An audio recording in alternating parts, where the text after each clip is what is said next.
It's been 3 years and he's not the starter. The first year he didn't play. The second year they attempted.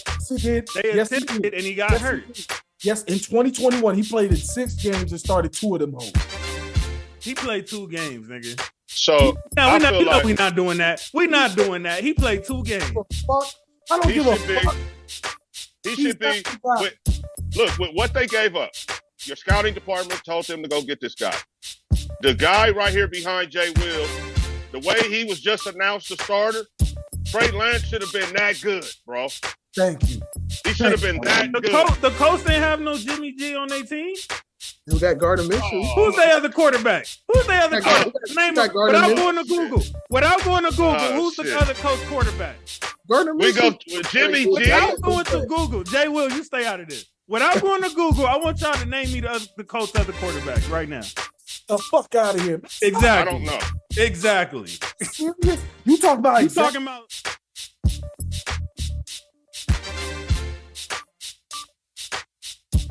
All right, what up? What up?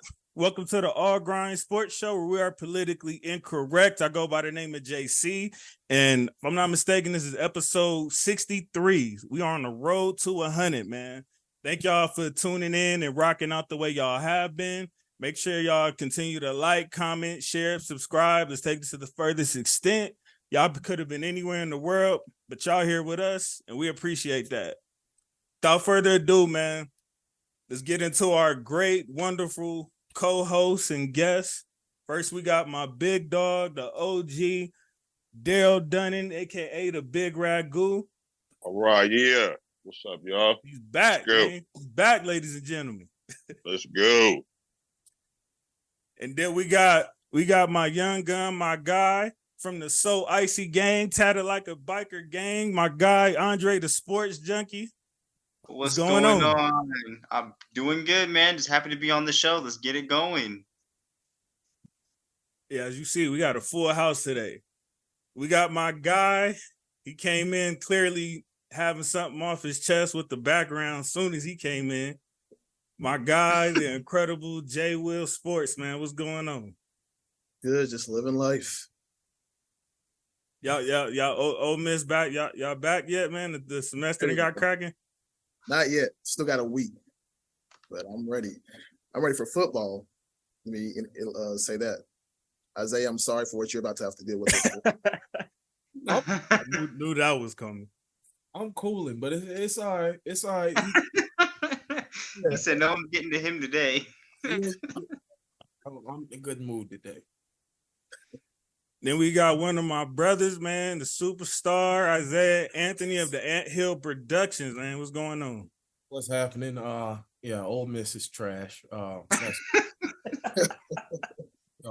Yeah. When college get cracking? It's like a week or two. August 26th. Right? August 26th. Well, that's what it is. I got about one more week before I'm in computer classes, trigonometry and shit. Not looking forward to trigonometry at all. I feel you. We'll see how that goes, man. We'll see how that goes. But good luck on your semester, Jay Will. Appreciate it. Same with you. Thank you, bro. All righty. So what we was just about to get into, right before we got cracking, man. Some of these running backs is finally having a home team. It's ridiculous that it's this late, but they finding homes nonetheless. First off, we got Zeke to our very own the Sports Junkies team, man. How you feeling about that? I'm half and half on that. So let me get to the positives first. Now, first and foremost, I think Elliott still has that it factor in this league. Unfortunately, his career has been hindered these last few years due to injury reasons. Despite all that, I think Elliott, does quality damage when he goes up the middle or bounces to the outside. But the question is can we provide protection for him? Because he's leaving Dallas, who I still think had a decent line, and now he's coming over to New England. So I'm kind of curious to what Bill Belichick wants to do. And not to mention, we also have a new offensive coordinator. So who knows how our offense is going to look, by week 3 or week 4. I wanted to ask you something before. Well, actually, let's get everybody else's thoughts. What's y'all thoughts on Zeke to the Pats? I mean, to me, it's not really changing just like much. I still think Zeke is like a good pickup, but is he anything just special? Like, is he really changing like the win columns for the Patriots? Is he adding on really anything? Just I mean, like he's kind of like regressed these past few years, and of course we saw kind of Tony Pollard take his spot, and that's kind of why he's out. But I just don't think he's anything special. I think it's a decent pickup. Don't get me wrong.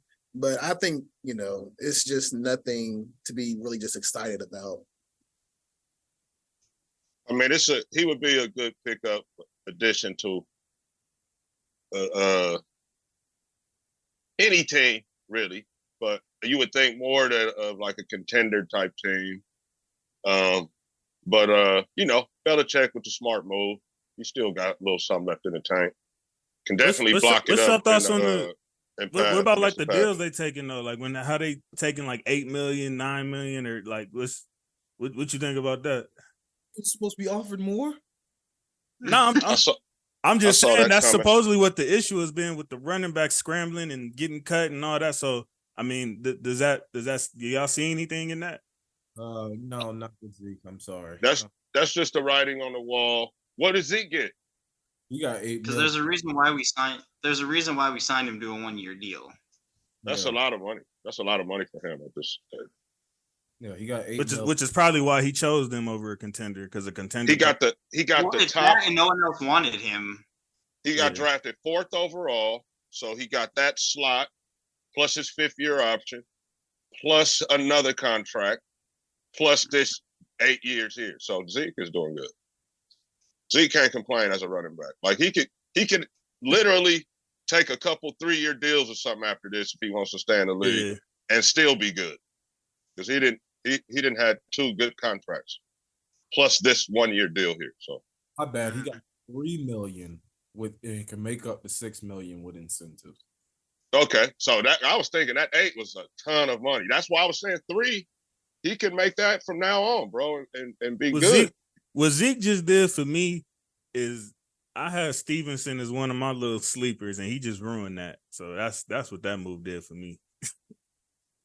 No, that I don't think so. JC, he's still good. You should still draft him if you're talking about drafting him. He just made $70 million in his career. He just probably took so many touches from him though. Yeah, I'd rather Stevenson be splitting with Harris than splitting with somebody like Zeke, who I'm sure is going to be utilized when paying him damn near $8 million. Hey, not paying him $8 million. He got 3 he can make up. Oh, it can reach. Okay. Yeah, my bad. I have him and Dalvin's numbers mixed up. So Dalvin got 8? Yeah, Dalvin got 8. And Elliott got 6. Who? Hold on, real quick. Who got 6? Elliott. Before we go, Dalvin, Jerry, I got a quick question. What was? Did you follow closely what was going on as far as like y'all could have got Hopkins, but Belichick pretty much declined to give him whatever it was he was asking for, which wasn't, from what I seen, wasn't more than what the Titans offered him. Did you follow that situation at all, or what that was? I actually didn't, but I did get a ringer one time on my phone about Hopkins on one of my sports apps on Hopkins taking a flight out to New England to discuss, but I wasn't thinking much of anything. Yeah. Well, yeah, that was what the report was, that Belichick ultimately said, like, nah, we good. Well, you know our slogan, "In Bill we trust." How much longer he got to be trusted though? I would say he would have a year for every Super Bowl. So six hey, that's more. A good one. That's a good one. He got 6 more. He doesn't even have to fucking win. That's fair. Okay. Why he don't get that? One more though. If I was the owner, he could stay until he passes Don Shula or retires, whichever comes first. How far back? I wonder how far back is he from that? Do y'all think he gonna get like that Popovich love to where it's like, again, I think he would like literally wins. have to retire? It don't matter how trash he is, he's not getting fired. Is he gonna get that type of treatment, or is it gonna be different because it's football? If I was the owner, that would be the treatment that he would get. I feel like the Patriots are like at a different standard now from like when before, he got there. I think he has to win at least like 7, 8, 9 games, somewhere in between that to kind of stay, in that mix. If he can't get no 3-4 win seasons. He's already a very old coach. There's no point in returning a coach who went 3-14 who's that old. He's pretty old. He's pretty old, but if he went 3-14 and wanted to come back, he would be welcomed with open arms if I was the owner. He could be my general head coach. And Jay Will, to answer your question from earlier, Shula has 347 career wins. Bill has 329. So he's got a little bit to go. Does that include what? 347 and 329? Yeah. Oh yeah, he can stay until he catch Don Shula. Absolutely. See, you guys are a little bit young. I'm gonna give you the segment of y'all a little too young to remember. New England as a franchise was dog shit before Belichick came. So he can stay as long as he wants, bro. As long as he wants. And the only Super Bowl that the Patriots had appeared in at that time was in the 1985 Super Bowl. Yeah. But see, so Ragu, and I know this is a different sport, but the Spurs was, I ain't gonna say the opposite because they didn't have no rings, but them niggas wasn't trash. Them niggas was good long before Pop. And then Pop came and they had that fluky season that I'm sure we all know where they, reached to get Bumpkin. And then they had that 20-year run and he pretty much been mid to trash ever since. So why he, why he get that treatment like that? So where it's like, I don't know how bad you are. Spurs are ABA team. They had never won, right? Right. No, they never won, but they were good. They were in the mix though. So the mix is one thing, bro. Winning championships is a different thing, bro. You know what I'm saying? And I mean, come on, Pop. It's Pop. Stop it. And when you can bring more than 3 championships to that organization, I feel like you have it in with that. Well, the Lakers will still run your ass off after winning. That's what I'm saying. I mean, but we not the right. We the Lakers. We talking about everybody else. We're not talking about the Lakers. Because we ran Pat Riley off. Yeah, Riley off and ran Phil Jackson and low key Phil. Yeah, they ran Phil off twice. They ran Phil off twice. So that's some Lakers shit though. Anybody else? Yeah, you do that for any other team. Yeah, I could see that. Riles had got a little bit full of himself here. Writing books and little shit that we end up coming out as they played these documentaries now. So I can kind of see why him and Riles soured. The dude is not married to your daughter, but your daughter's boyfriend or whatever. So I don't know if he ever really felt Phil like that either. So that might be a kind of a reason why he never really kind of liked Phil Jackson. So yeah, I'm just speaking up for my boy Jerry. Rest in peace. So Jay thinks Belichick can still go. Everybody else feels like that nigga ain't going nowhere, no matter what.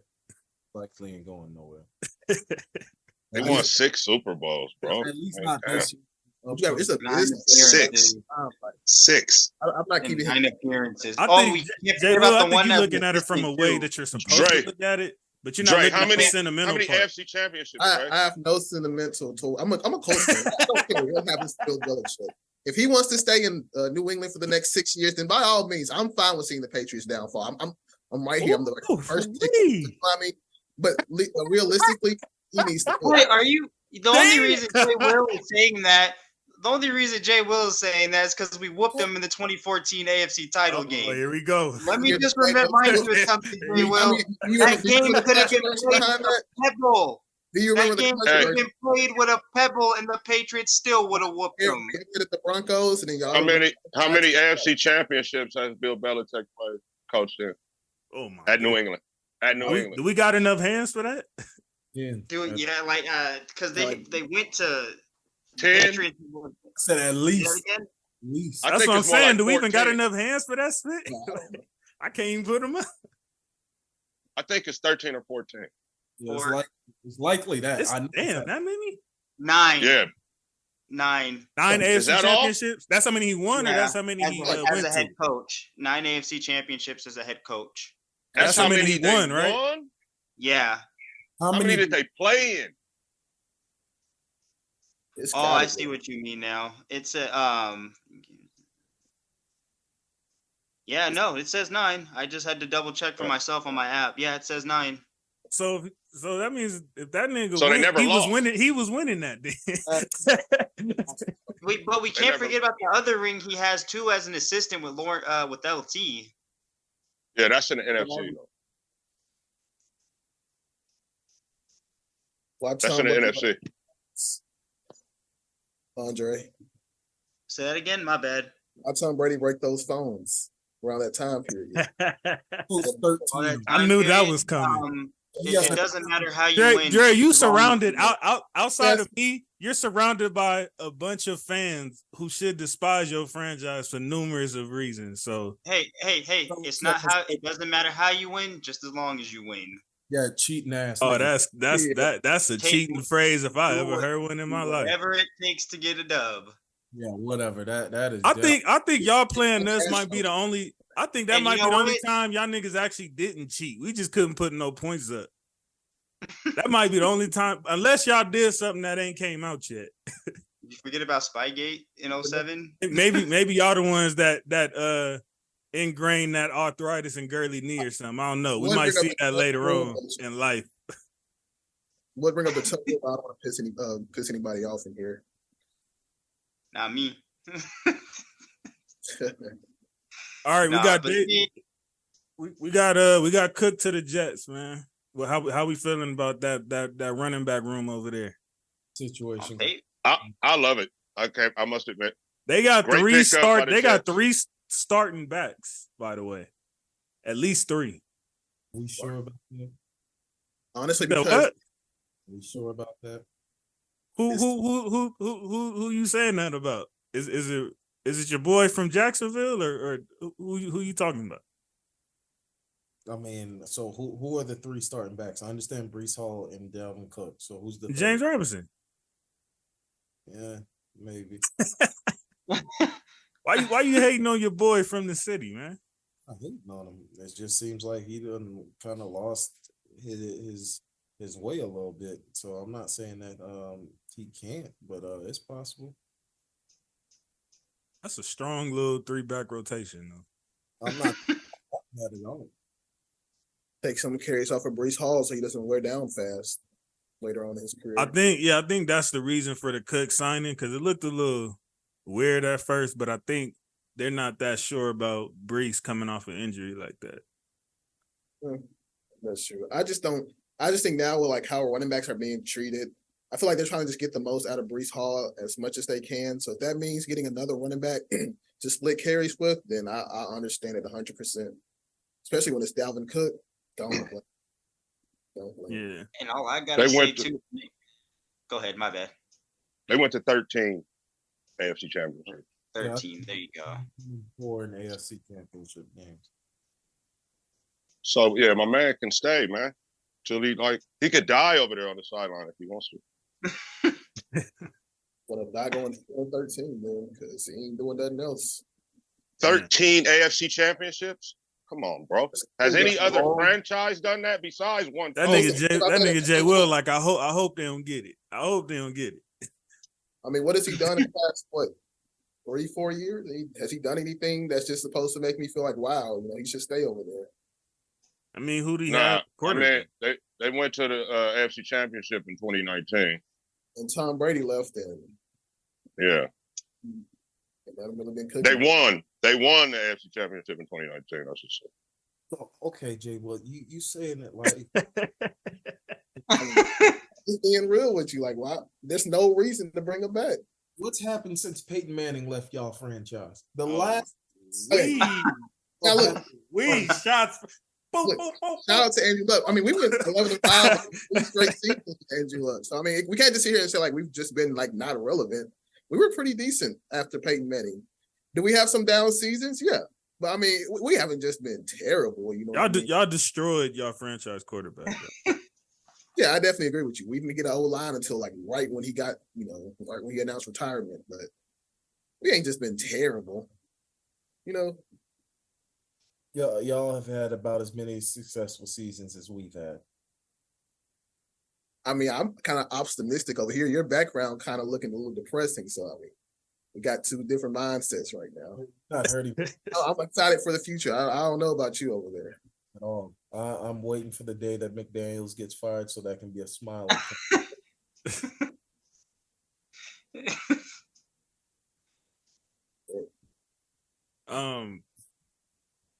Can we talk about the because I had a conversation with Norman one day.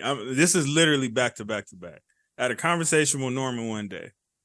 I have a conversation with Ragu the next, and then I wake up to Isaiah trolling me this morning with the same exact topic for 3 days in a row. Can y'all explain the Trey Lance hate and narrative on him? Can y'all describe that to me? I keep telling you, not that guy. That priest right there just confirmed everything I need to see. He's not that guy. How did that confirm it when the nigga didn't play? You playing against Isaiah, here we go. The problem with this kid is it's the same thing with Ben Simmons. All right? And plus a little bit even more extra because they allowed Miami to rebuild themselves with all of that shit they gave them for this kid who can't beat out. Let's go through it. Jimmy G. He could not beat out Purdy. And from what I understand, Darnold has the upper hand on the second, the backup role. So my thing is, what did they see in this kid from the beginning that made them give up 2 first-round picks to draft him? I tell you, I got fooled into the sauce for fantasy last year before he. And that's why you hating like that, because you going off of fantasy. The nigga played 1 game and got hurt. Fuck that. Nigga scored 0.32 points. Him and Fields was both trash that game. Possible. I Him didn't and Fields trash that game. He fucked up Isaiah's season. 0.3. Nigga, no. Ragu, I ain't gonna let you do that. I ain't gonna let you do that. First of all, no. F all that. If your fantasy season was dependent on Trey Lance, your spit was over before it started. So don't give him that. Don't give him that out route on that.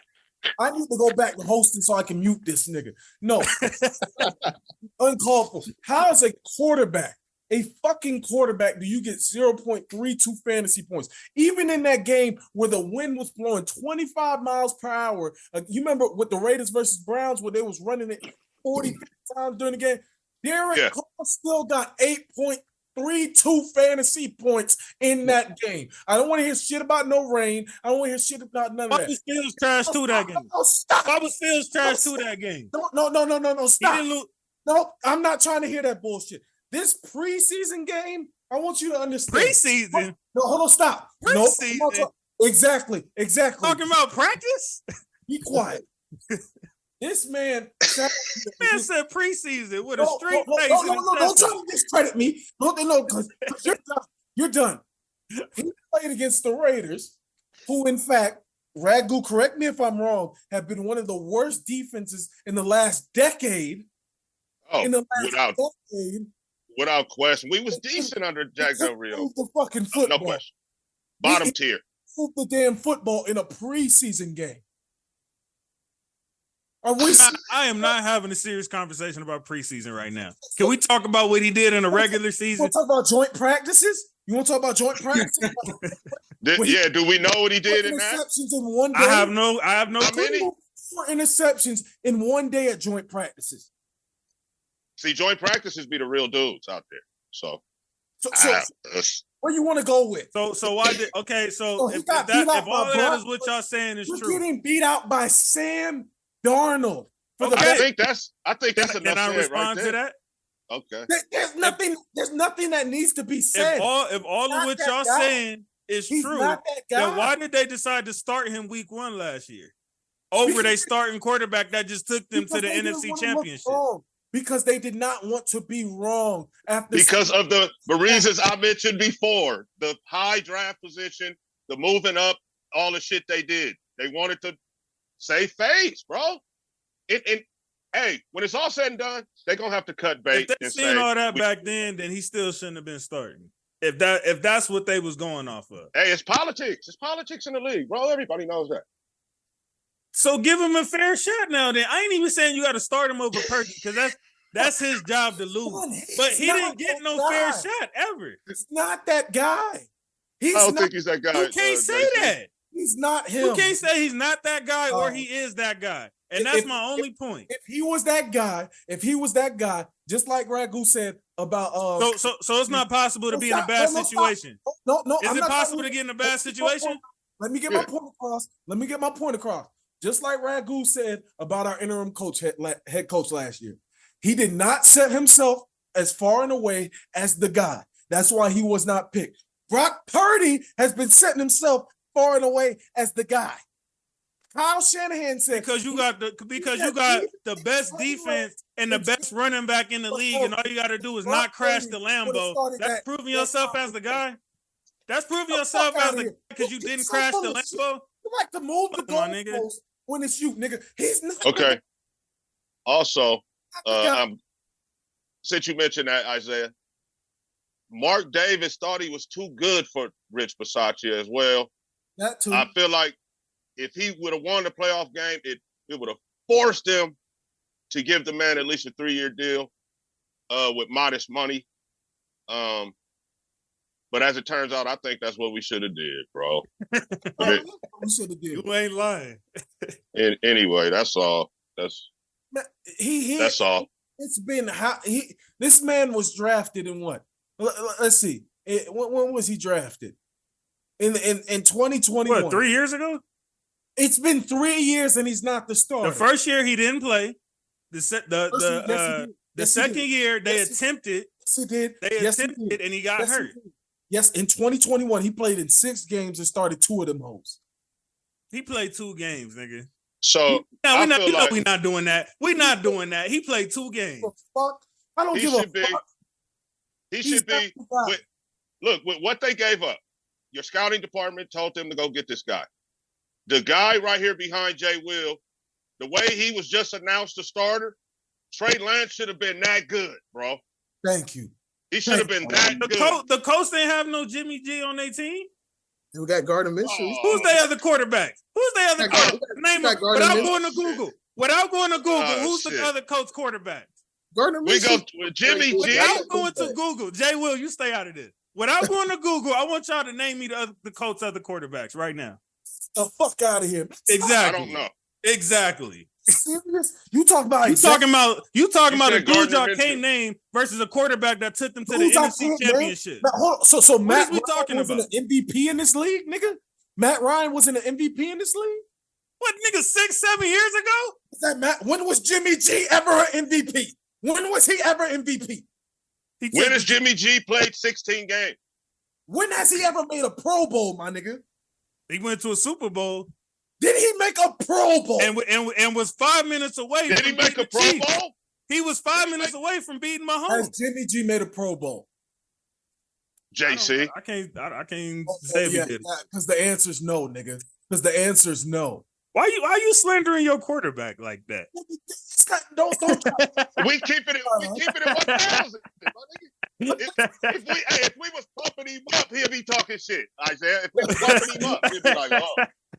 He'll be like, oh, look how they talk about Jimmy G. Hey, Norman said he can't wait to see y'all too, by the way.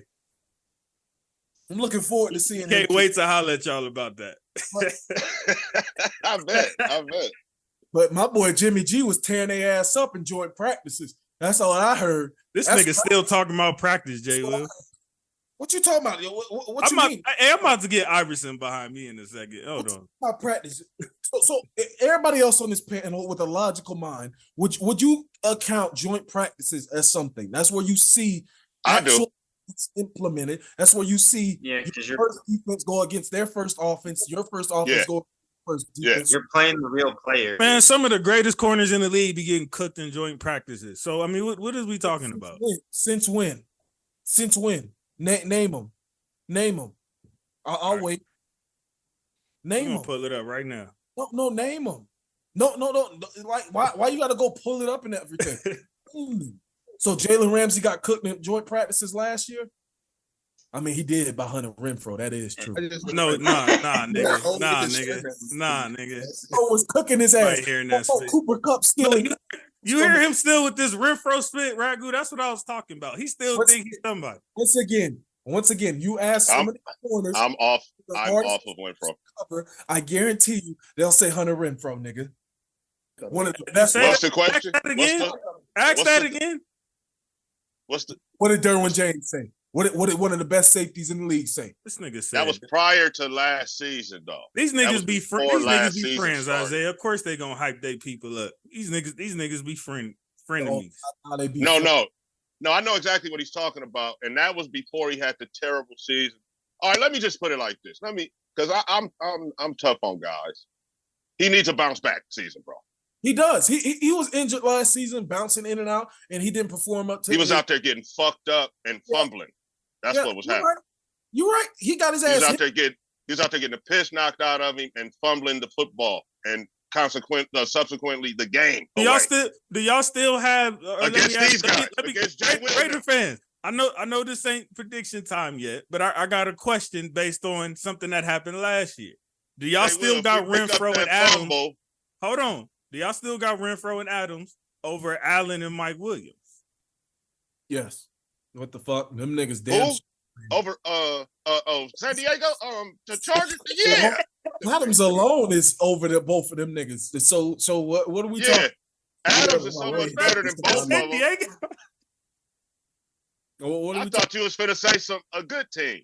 I think you at least finna bring. Oh, this nigga crazy. Shit. I think you finna bring up the Eagles or something. Don't start that Charger shit, bro. Yeah. Don't start that. Oh, wait till next week. All right. At least save it for next week. You saw how that shit ended for you last year, nigga. You saw what you mean how it went? Hold on. Are you saying that? You said they wasn't making playoffs. You said they wasn't making playoffs. What I mean, nigga. You said they wasn't making playoffs. Hey, that's irrelevant, nigga. That's irrelevant, nigge. What happened at the end of the year, though? What happened at the end lost in the playoffs where you said they wasn't going? They didn't just lose. With the mullet and shit. Tony Romo with a mullet. Hey, so hey, I've been a bit distracted. It ain't that nigga fault that kicker can't kick for 20 yards. No, it's his fault that he missed two wide open ass touchdowns. Isaiah, I've been a bit distracted for a minute because I had to confirm that yes, the answer is no. Jimmy G has never been to the Pro Bowl. Thank you. And you want to sit up here and talk about did they have a Jimmy G at the Colts? And this is when the Super Bowl champs is turning down the Pro Bowl, and if dudes is hurt, they turning it down, and he still can't get there. Not too early. Let's be serious. Hey man, you can't help injuries, bro. Oh, now you can't help injuries. Okay.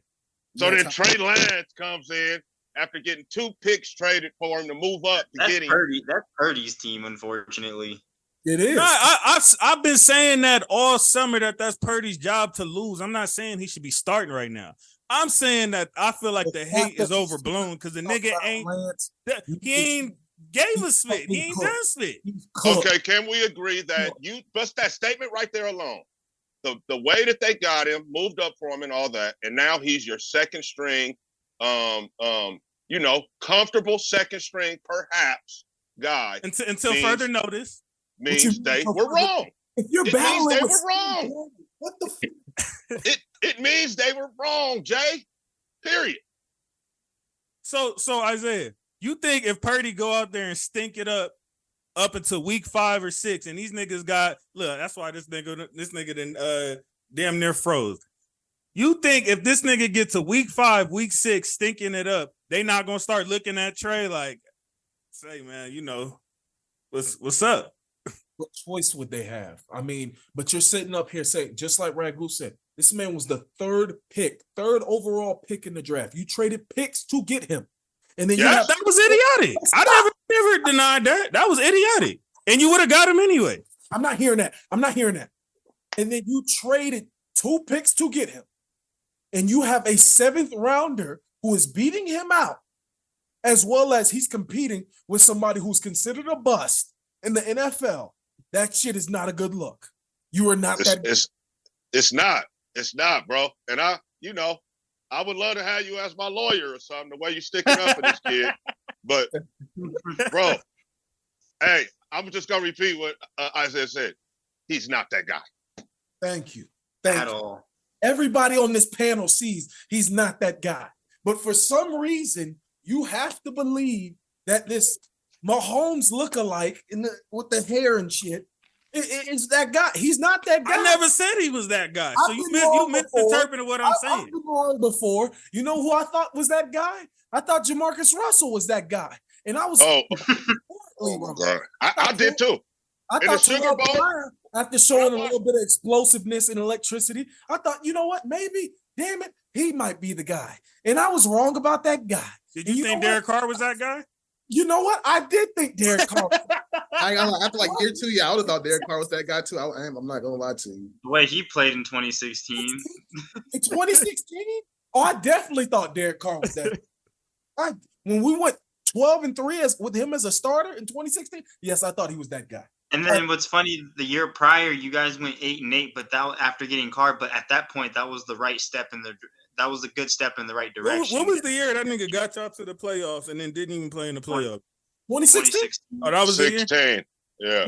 Yeah, his leg got snapped last game of the season. That was when y'all boy Mariota was in there, right? No. That's some years. Who was? We had a guy named Mac McGloin. Yeah, Matt in the football game. Yeah, because our backup got injured too. Yeah, Connor Cook, was that his name? The Yeah, Michigan State kid. Michigan State And legend. I liked him. I thought he was good in college. Yeah, I thought Michigan State legend. Yeah, he was solid. Connor Cook is a That's Michigan. actually why I remember that, but he was solid.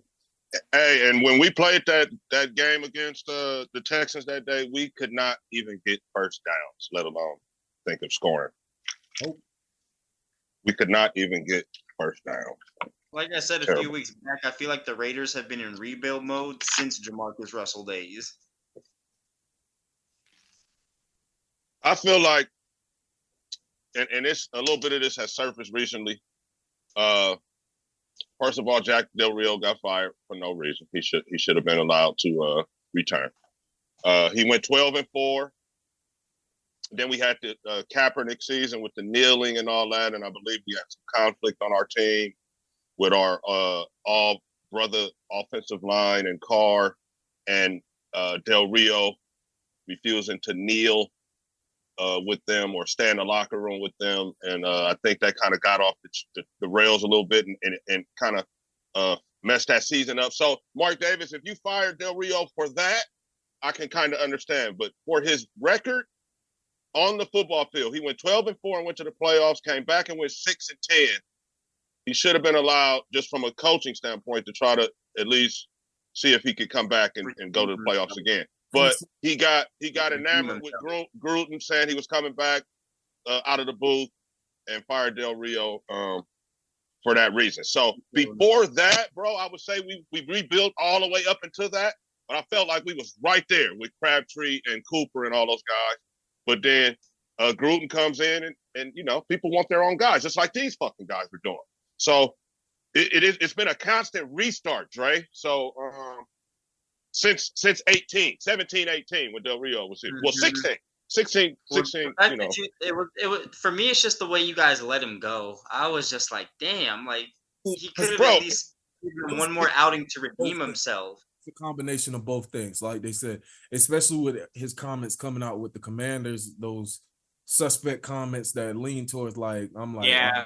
Now I can understand what might have been said in that locker room where you quote unquote lost the locker room. But I do also think that Davis got happy when he heard, Gruden's coming back. So that gave him even more ammunition to okay, I'm gonna let JDR go and we're gonna rock with Gruden, who's our golden boy, for whatever the fuck reason. He gave him 10-year deal, bro. He was happy as hell. He I'll give you that's one of them. I'll give you whatever you want. Just come, just say yeah. Type deals, bro. So yeah, he Del Rio. If Gruden doesn't come out of the booth that year, it would be interesting to know if Del Rio would have come back or not. I still want to, you know what I'm saying? Because he coaching record on the field wise, he deserved to come back. But if there was some internal stuff that has yet to like all the way come out, then yeah, maybe he should have been, if he lost the locker room, as they say.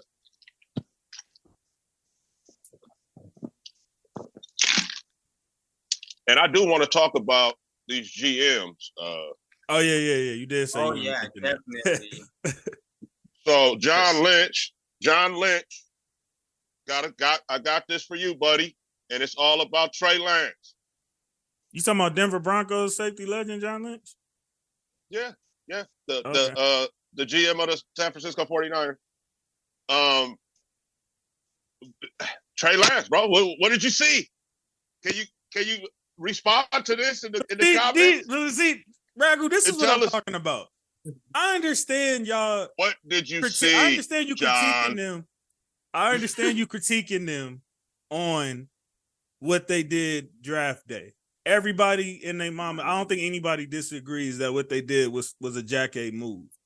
What I'm saying is kind of like what you said of what did you see is like as if like you seen some garbage or some trash already, and we haven't seen enough to go that far. Oh my God, we're still here. Are we still haven't seen enough? Because you said it again.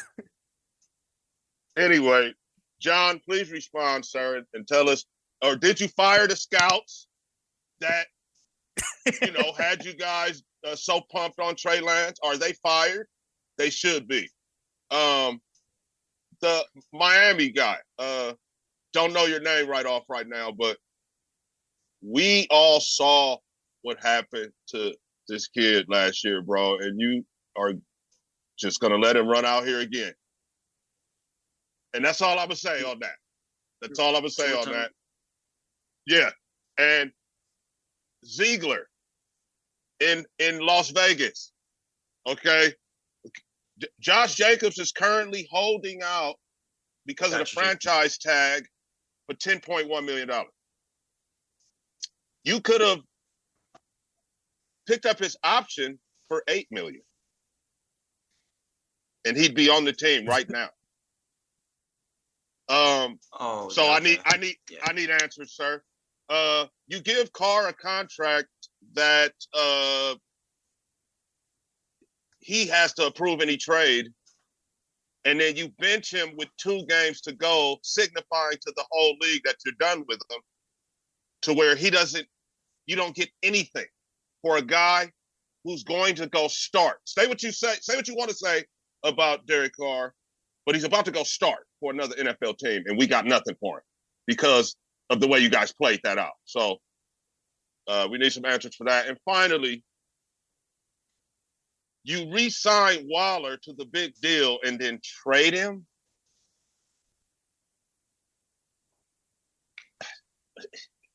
That had to be some non-football shit. And I heard it was. Yeah. I think, Isaiah, did we mention at the time? I think it was something surrounding that. Yeah, it was some off the field split with that. And then the excuse you give for trading him is you were skeptical of his injury history. And then you trade for Jimmy G, or you sign Jimmy G, who is never finished a full NFL season, and you draft a hurt guy, 7th overall. Make it make sense, Dave Ziegler. Damn. Drop the mic. Right in my head. You want to add to that, Isaiah? No, something you at the game shaking hands and shit, talking about some. Yeah, I want Josh back. I want him back, nigga. It don't look like you want him back, nigga, because he over there back chilling, kicking it. I don't think that Adams is gonna stick around too long for some bullshit to keep on putting up with shit like this. If like this story continues, that 6-11, 7-10 shit, like, bro, he coming from the Packers. He didn't come here for that. Yeah. Granted, like, yeah, he came to play for a team that he win up and stuff, that he still want to win. Like, and you can see it visibly on the field, especially when he gets frustrated at times. Last year, which rightfully so, blowing fucking leads left and right. Draft Crosby talking like he fed up too, from what I've been seeing. I wouldn't be surprised either. He getting held like nobody's business every single play just for him to be the only one on defense who's really wrecking shit. You feel me? So I'm just trying to figure out what the fuck we got going on. Like Ragu said, you drafted somebody who's hurt for your first round pick. Don't get me wrong. I think as far as has not played a down in football practice yet. Yeah, as far as body archetype and shit, he's a guy that you would want. Absolutely. He's got long arms, solid frame, but he's injured, bro. So I'm trying to figure out when is he gonna get out there on the field? I'm just saying we passed on Jalen Carter, who's over there destroying the Eagles. Maybe the best football. Isaiah called that from the start. The best offensive line in football. And he's over there running through those guys. And we passed up on this guy for a hurt guy.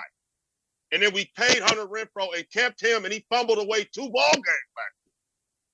Well, hold on. One of those games. Look. No, that Arizona. Hold on. Ragu can attest to this. That Arizona Cardinals game where they up 24-0, that shit. We should have never been in that situation. That situation never fucking happened. The NFL is like the NBA in the way that they all make a run in the second half, bro. They usually don't get blew out. I get that. We should have expected them to try to score and try to win the game. And the kid had a big fumble. You can't deny that. Isaiah. He had a big fumble. I ain't gonna lie, y'all had Kyler Murray out there looking goated, boy.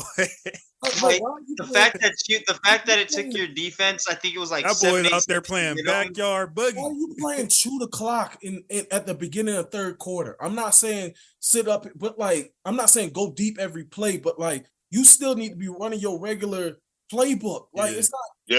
Yeah. You was playing not to lose. You wasn't playing to win. Thank you. So I've been sick of McDaniel's bullshit already. Like that fuck nigga can go. He can go ahead and skedaddle.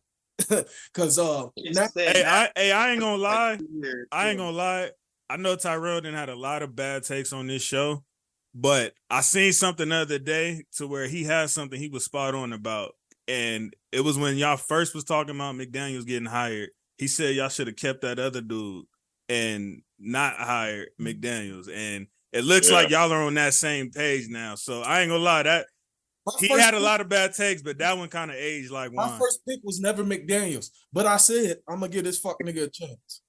And listen. I'm on record. I'm gonna go on record right now and say that I rather had a GM that picked 2 felons and a bust. Than the GM that we have now. Okay, I'm on record as saying that, and because he did pick Max Crosby and Josh Jacobs as well. Mm-hmm. So, if he would have never been under Gruden, he would have had a draft. Because Gruden has say so in some of them picks as well. They also picked Colt Miller together, so he has some success in drafting. And Rich looks like he was the guy that these guys would have ran through a wall for type guy. And to quote my man Isaiah from earlier about another person, Josh McDaniels is not that guy. No. I'm gonna tell you that right now. The players, he's gonna wear the players thin. You know what I mean? He's gonna rub them wrong, and that shit's gonna wear thin, bro. And it's not gonna go good, I don't think, unfortunately, as a Raider fan. Jay, well, let me get your quick thoughts on all that before we move on. And what disgusts me, though, hold on, Jay Will. What disgusts me as well, Isaiah, is how Mark Davis seems to be giving these guys a mulligan. What we call in golf as this year is a fucking mulligan. No matter what they do, they're not going to get fired. You got to let the Raiders fans vent for a second. You know, I feel it. But they've done it. I've heard a lot of that the past year. Thank you, brother. Adams to go ahead and skedaddle, we're gonna have an issue, bro. I promise. It's looking like he probably will. Like, Of course, we haven't heard anything, but like he's there. He's like you said, he's in Las Vegas to Y'all win. niggas got rid of Derek Carr to get another Derek Carr. I mean, I don't see what. I'm gonna say he's midder. He's midder. You could argue that for sure. He is. Carr's high grade mid. Nice. Carr's high grade mid. This guy is. I just think if they thought it was low mid, why are you grabbing Jimmy G? Like it's okay. Like if you think Carr was not that guy and you let him go, that's what I didn't get, Jay Will. That's what I didn't get. Like it just doesn't. Like you might as well have stuck with him, in my opinion. That's what the route you was gonna go. I said the same shit. I don't understand this. Like you didn't even get like some random bum rookie or something to give a chance. You know what I'm saying? You went and got either the same guy at best or somebody that's possibly worse. Me, they need to let the rookie who was playing on Sunday ride. They might well let him ride. Shit. And you, JC, and you got Jimmy G in the same offseason that you traded Waller because of injury concerns. Thank you. But no, the irony. Yeah, you're right. Issues. McDaniel's crying because the Waller didn't invite him to his wedding, and then that's what I heard. Also have heard because they wanted to keep it private. He up at the combine talking about some. Oh yeah, Waller's having a wedding. This, that. What the? I heard. Yeah. They didn't want that shit public. And then you trade this guy. Wonder why. And on top of that, throughout his entire career, Jimmy G has 42 interceptions throughout his entire career. So that's another thing that kind of scares me. This is Jimmy G's first time not having an elite defense in his career. The only thing, like I said, the only thing I will say about Jimmy G is that it seems like everybody in the locker room likes him. Even during Debo didn't want Jimmy G to go. Exactly. Even here recently, Max, Devontae, all of them have had good things to say about him as a leader. So that I will give Jimmy G that. I will give him that. But Isaiah, keep it real. Are they gonna say something bad while they with him? I mean, hey, sometimes have we really? I mean, I know sometimes it gets that bad, but they may not say nothing bad, but they won't say anything. They're not gonna go down. Yeah, all right. When they're not saying anything at all, that's when you like, okay, something's going on in the locker room where it's like, damn. But or when they kind of hit you with that politically correct statement, like that. Okay. Or you get them planted stories like sources in the locker room saying they're not feeling it. That you'll start getting those. Yeah. Sources. What y'all think about players doing that shit? Doing what? Hitting up these journalists and shit, and planting these stories and like, what y'all think about them doing that shit on the low? Because some of them be doing it. Well, yeah, I do feel like some of them do it, and then I also feel like sometimes because we've seen stories where journalists we seen it be capped, but sometimes it still comes from a place. You feel me? It didn't just I'm not denying that. I feel like they might put that extra sauce on it. You know what I'm saying? I say keep it 1,000. Let us know. Yeah, I think it may be because how can I put this?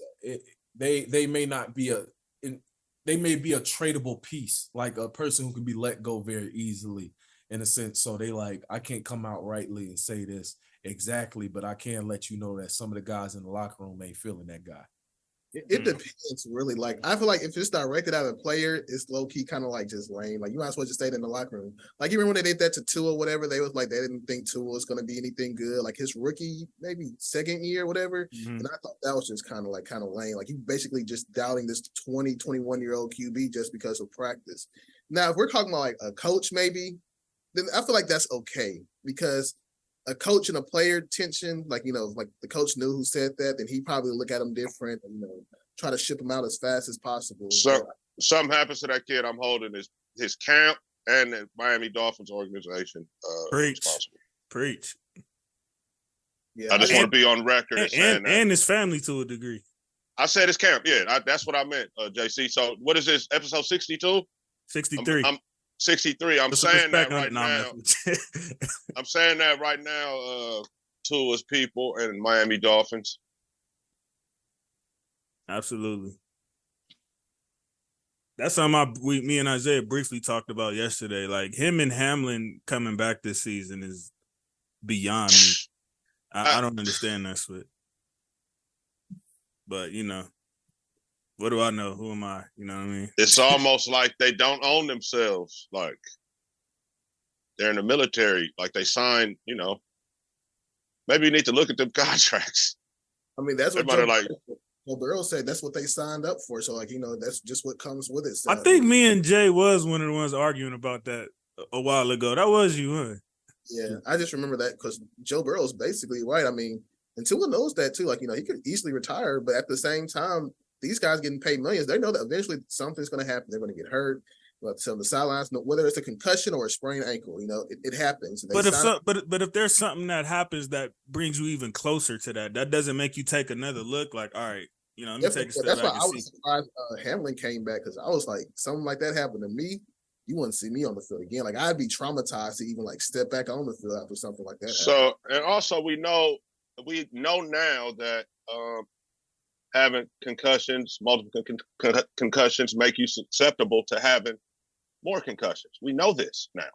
So I mean, you could literally die. Like, to be frank about it. Like, that's what I'm saying, bro. So the whole Tua thing, I was quite surprised, bro, almost shocked when they didn't at least bring somebody else in. Like, who's the backup there? I've had Dolphins fans tell me that. I've had Dolphins fans tell me like they didn't understand why they weren't going for a quarterback. My thing is with the whole Tua situation. It's got to be somebody. Well, because that's the thing about cap, bro. Unfortunately, you got to capitalize on somebody. You got to take advantage of somebody to get up. And right now, the Miami Dolphins, it seems like they're taking advantage of Tua right now because somebody has to step in and say, bro, look, I understand that you may love the game. I understand that you want to play and prove that you are that same guy who was at Bama slinging the football all over the place. But look, bro, you could that they took Jalen out for. Yeah, I'm just saying. Hinder your health long term by continuing to get knocked upside your head like this. I've told y'all this shit.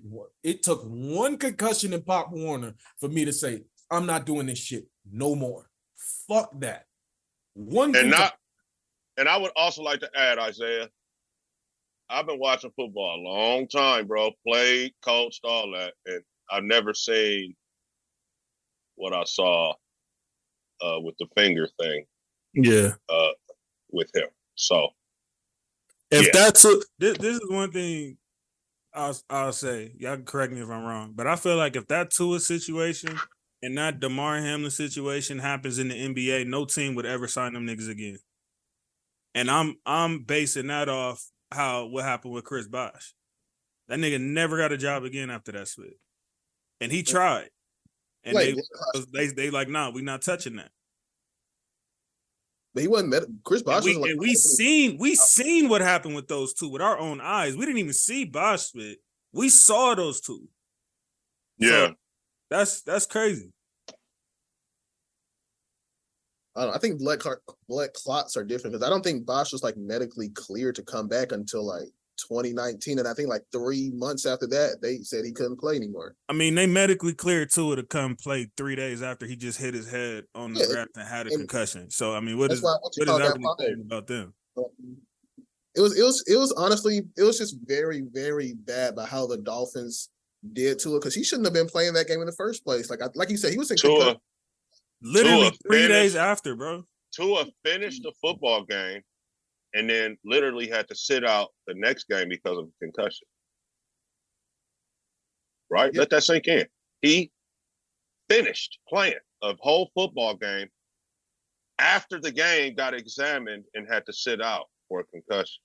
So remember the game when he got up and it was something kind of weird, something happened? Remember? I think he had 3 different times. He had he had the one against the Bills. They let him finish, remember? So these doctors, bro, I mean, we all saw Any Given Sunday, bro. These fucking doctors, let's get real, bro. Yeah. So when you say that, Jay, I'm thinking that just shows the difference in the NFL, I guess, whatever doctors they using versus the NBA doctors. That's kind of my point of how the players are handled. Yeah, Hell, Rod Taylor almost got killed, almost got his lung punctured. yeah, I remember that too. And he sued. I remember that. Lawsuit or whatever, but I remember he sued. I forgot what team it was. It was with the Chargers. Chargers, yeah, it was. Yeah, he got lit up. Wonder if he won that lawsuit if we're still ongoing. I don't know. I guarantee you, Jay Will, what happened is they settled it and an NDA was involved.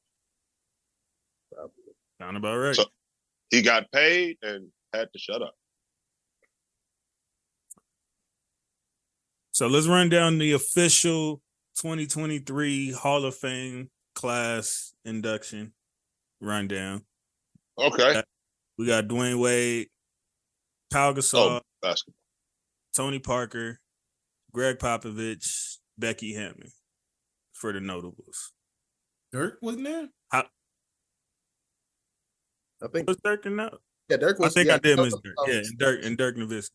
Okay, I'm about to say, damn, don't forget I about know. I get. Look, man, they don't be showing the WNBA enough love. You feel me? That was just a quick shot. I mentioned Becky Hammond, but not Dirk. shit to Las Vegas. Where y'all rank this class? That's a pretty good class. I can't deny. Are they ever with 2016 or no? Yeah, give me the names off of those classes because I can't just remember off the top of my head. That was the well, it was not actually 2016, whatever year it came to, but yeah, I think 2020. Kobe, KG, Bumpkin. My bad. Yeah, no, you said it right the first time. What's with the Tim Duncan respect lately? Like I thought I misheard you the first time. Overrated. Like, That's it. Same problem he has with Jokic. So Who you call Lokic? no, these guys aren't those guys. I'll answer that. yeah, not those guys, but come on. Yeah, nah, this ain't messing with 2020. How was Tim Duncan? Who we got again? Dirk, Wade, Parker, Tony Parker, and then you got Popovich as a coach thrown in. I love Dirk and Wade. Pau Gasol was there too. I feel like Tony shouldn't even be there, but that's just me. And you could argue Powell. Like overseas too. Like he probably has a couple. I'm gonna be super biased. Pau Gasol is there. Tony Parker should be there. I said, even Powell, you could argue. I don't know about that Powell or Tony Parker split, to be real. For them, both what they did for the international game, what the both of them did, was what propelled them into the Hall of Fame. It's tough for me to not say Powell. I'm sorry. Powell deserves his jersey retired 1,000%. 1,000%. Well, if you look up there, only retired jerseys up there are Hall of Fame guys. So I mean, look at Tony Parker's like overseas. That just happened to be because of our team, though, Ragu. Most teams, you look at their jersey retirements, you feel me? Everybody don't got Hall of Fame names up there. You know, some dudes win championships and they was just kind of there. Powell helped, bro. Who are these he guys? Helped. He's retired and they're not in the Hall of Fame. We went to Isaiah, we didn't have this conversation already? Who? Name these guys. Bruce Bowen, for one. Okay, that's one. Fish. Fish didn't get his jersey retired, did he? No, I'm saying he won't. Oh, okay. What are they? My bad. I thought we was on a different question. My bad. And there's a whole lot of franchises with non-Hall of Fame guys whose jerseys are retired. So you've named one nigga. Okay. So let's look at jersey retirement.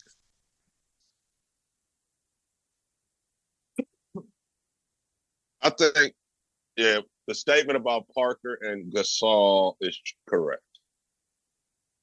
If one is going to be there, the other one needs to be there. I mean, Tony Parker has the overseas like achievements to be there. Like, I'm not mad. He has like 2 gold medals, won like 4 championships in some other league overseas. I'm not mad at him being a Hall of Famer. Not at all. And I'm sure Paul Gasol probably the same with Spain. And that's what Jason To forget that it's the Basketball Hall of Fame, not the NBA I Hall of don't Fame. care what that spit is. Okay, you can be Basketball Hall of Fame is soft. Okay, be mad at them. I agree, but I don't think Tony Parker should not be in that. You know what I mean? Like, he has a lot of achievements, whether you want to give it to him or not. Should they make a distinction of NBA? I mean, I guess, but it just kind of be kind of weird. But I mean, sure. It's just weird when Yao Ming and Will Chamberlain are in the same caliber. That's what I'm saying. Should you have an NBA Hall and then keep that Isaiah one? Ilgauskas a Hall of Famer? Okay, you got two. Larry Nance a Hall of Famer? We talking about the first Larry Nance? These are retired jerseys, really? Retired jersey.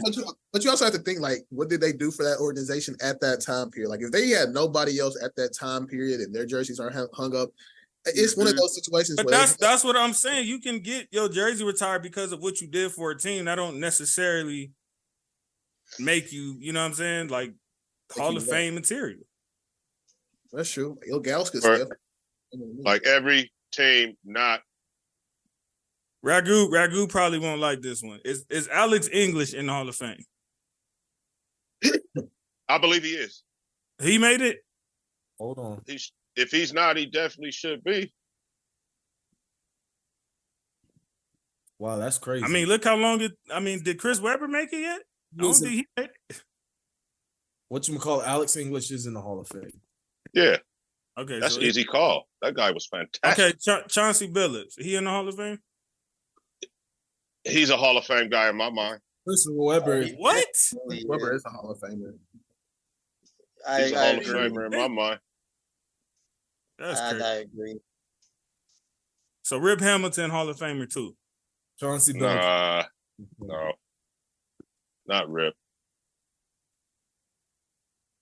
See, I don't know. Maybe Hall of Famers should be saved for niggas that was like changed the game in some type of way. You were a bona fide superstar, top 5, top 10 for a number of years. Like, you should be far and away from everybody else. What you're describing is the Pro Football Hall of Fame. You said what? What you're describing is the Pro Football Hall of Fame. Why you say that? Because there's only one league? No, yeah, it's only one league. They only take into account professional football as far as the NFL usually. That's the dominant league. They in the Basketball Hall of Fame, they take into account what you've done in middle school. Okay, I got another one. Tony Allen. Who was that?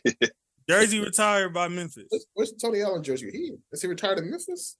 Shout out Memphis has never won a championship. Zebo has his jersey retired by Memphis. Yeah, I'm not surprised by that. I'm not surprised by that. Tim Hardaway had his jersey retired. He's not in the Hall of Fame. I thought, It would be argued if he should or shouldn't be, but he's not. hold on, let me see. Because he made them LGT barbecue comments back in the day, so I think that's why they ain't effing with him. Tim Hardaway is in the Hall of Fame. Oh, well, did he just make it? I don't know, nigga.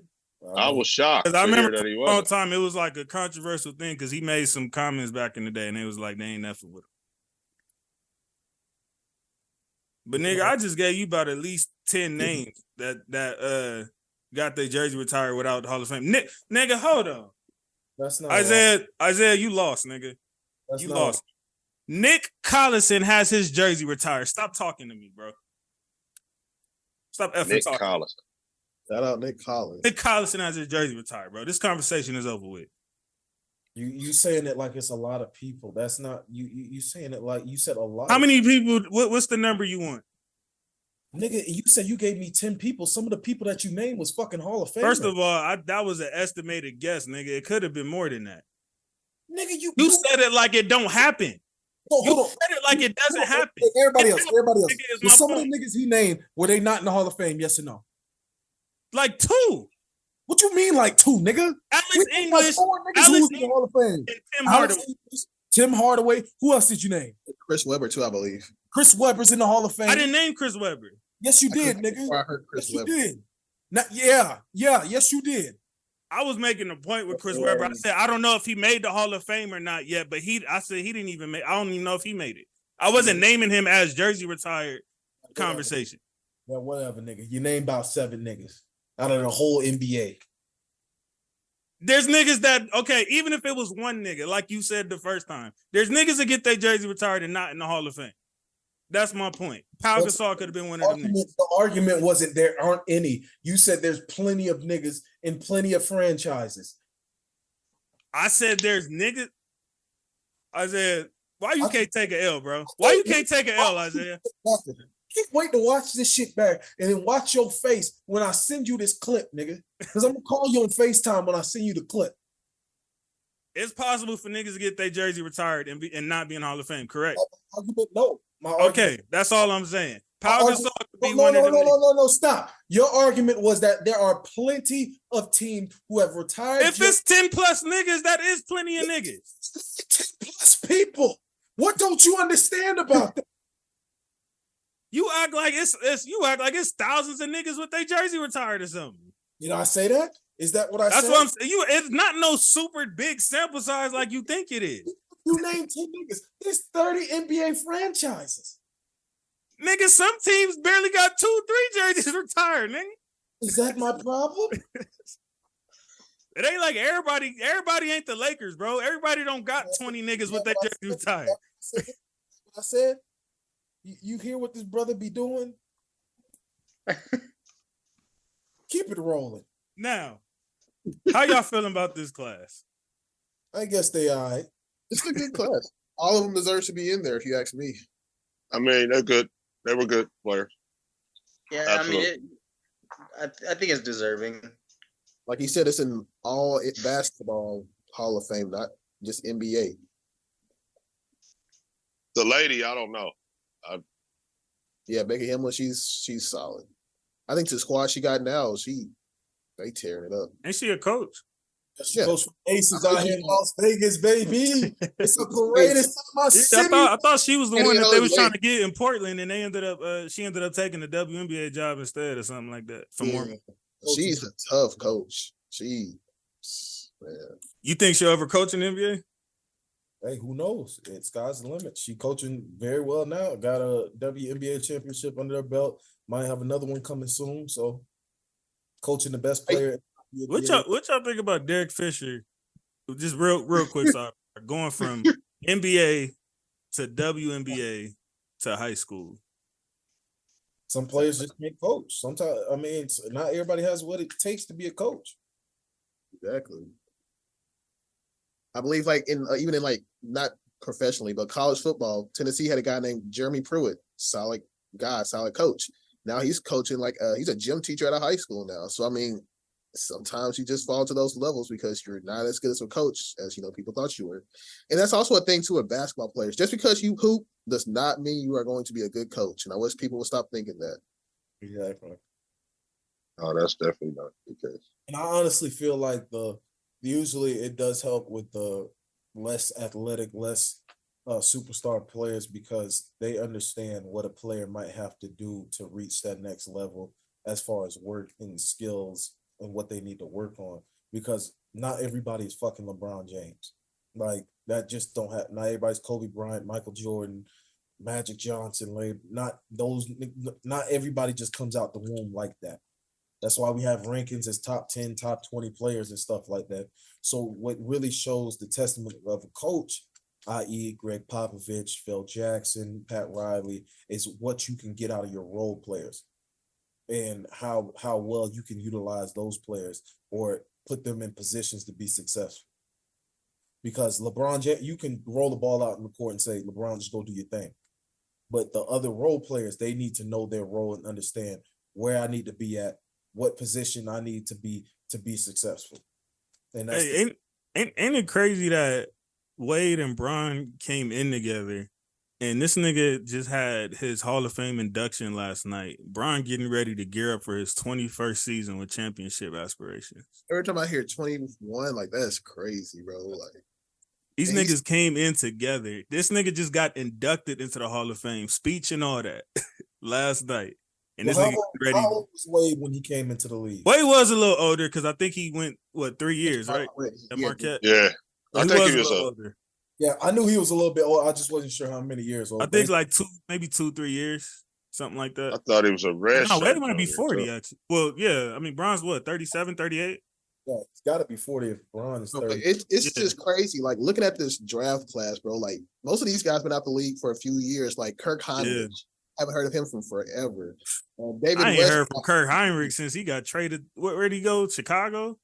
yeah, Boris Diaw, Kendrick Perkins, Luke Walton was LeBron's coach. Maybe at one point, I could be reaching For a bit 1 late. year, yeah. So Wade is about Cal Korver, like most of these guys are gone. Like, so for him to still be at this level where it's like he's dropping still over 20 points. Perkins was in that draft too, right? Yeah, Perkins probably been retired since 2016. I think after that, Yeah, he was on that Cleveland team. Yeah. He was out. So I mean, it's crazy. Yeah. You're just looking at these names, like, wow. Do y'all agree? Do y'all agree with Pat Riley on Wade being the greatest Miami player ever? Yes. What are we defining as greatest? Greatest as far as like overall career in a Heat jersey, or do we mean greatest player to ever play for the Miami Heat? I would assume he's talking about for Miami. I mean, he said Miami, like it was about his franchise. So yeah, I think he's about like careers. So I think he's specifically talking about. Come on, Isaiah, you really think this nigga calling? Like, come on, man, this nigga ready. I'm just saying, it's like the same thing. Obviously, Jordan isn't the greatest wizard ever. He's the greatest player to ever put on a wizard. No, I wouldn't even say that. He was. I know what you mean, Isaiah. It was trash. Well, I ain't gonna say it was trash, but no, I wouldn't. I think he's saying like a person of his. Jordan on the Wizards. Nigga, am I saying? Hold on, time out. Did I say? I just said he's not the greatest wizard ever, but he is the greatest player to ever put on a Wizards jersey. That's a fact. I think Pat was more so on. That's what I'm saying. Like on the team type shit.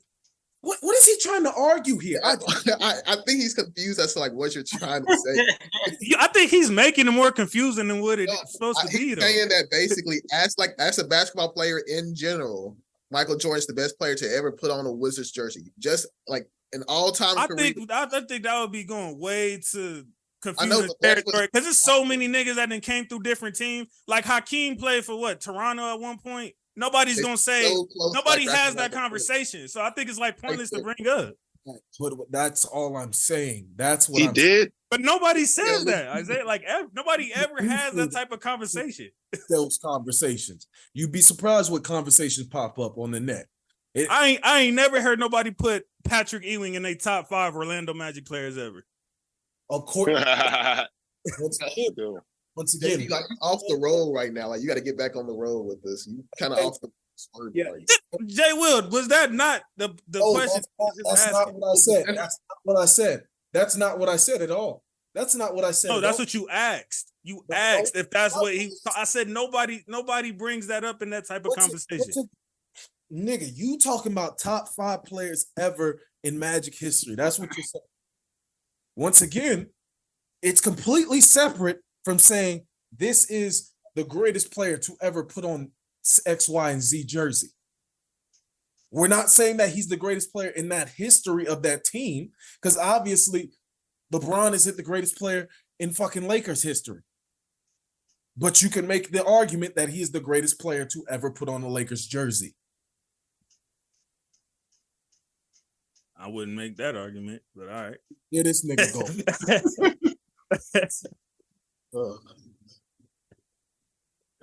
Here this nigga leave you off the road, JC. We're gonna leave you off. So does everybody understand what the Pat Riley comment was? Yes, I understand. Wade is the best. Yeah. So Ragu, what do you agree with that? I do. Dre. I agree.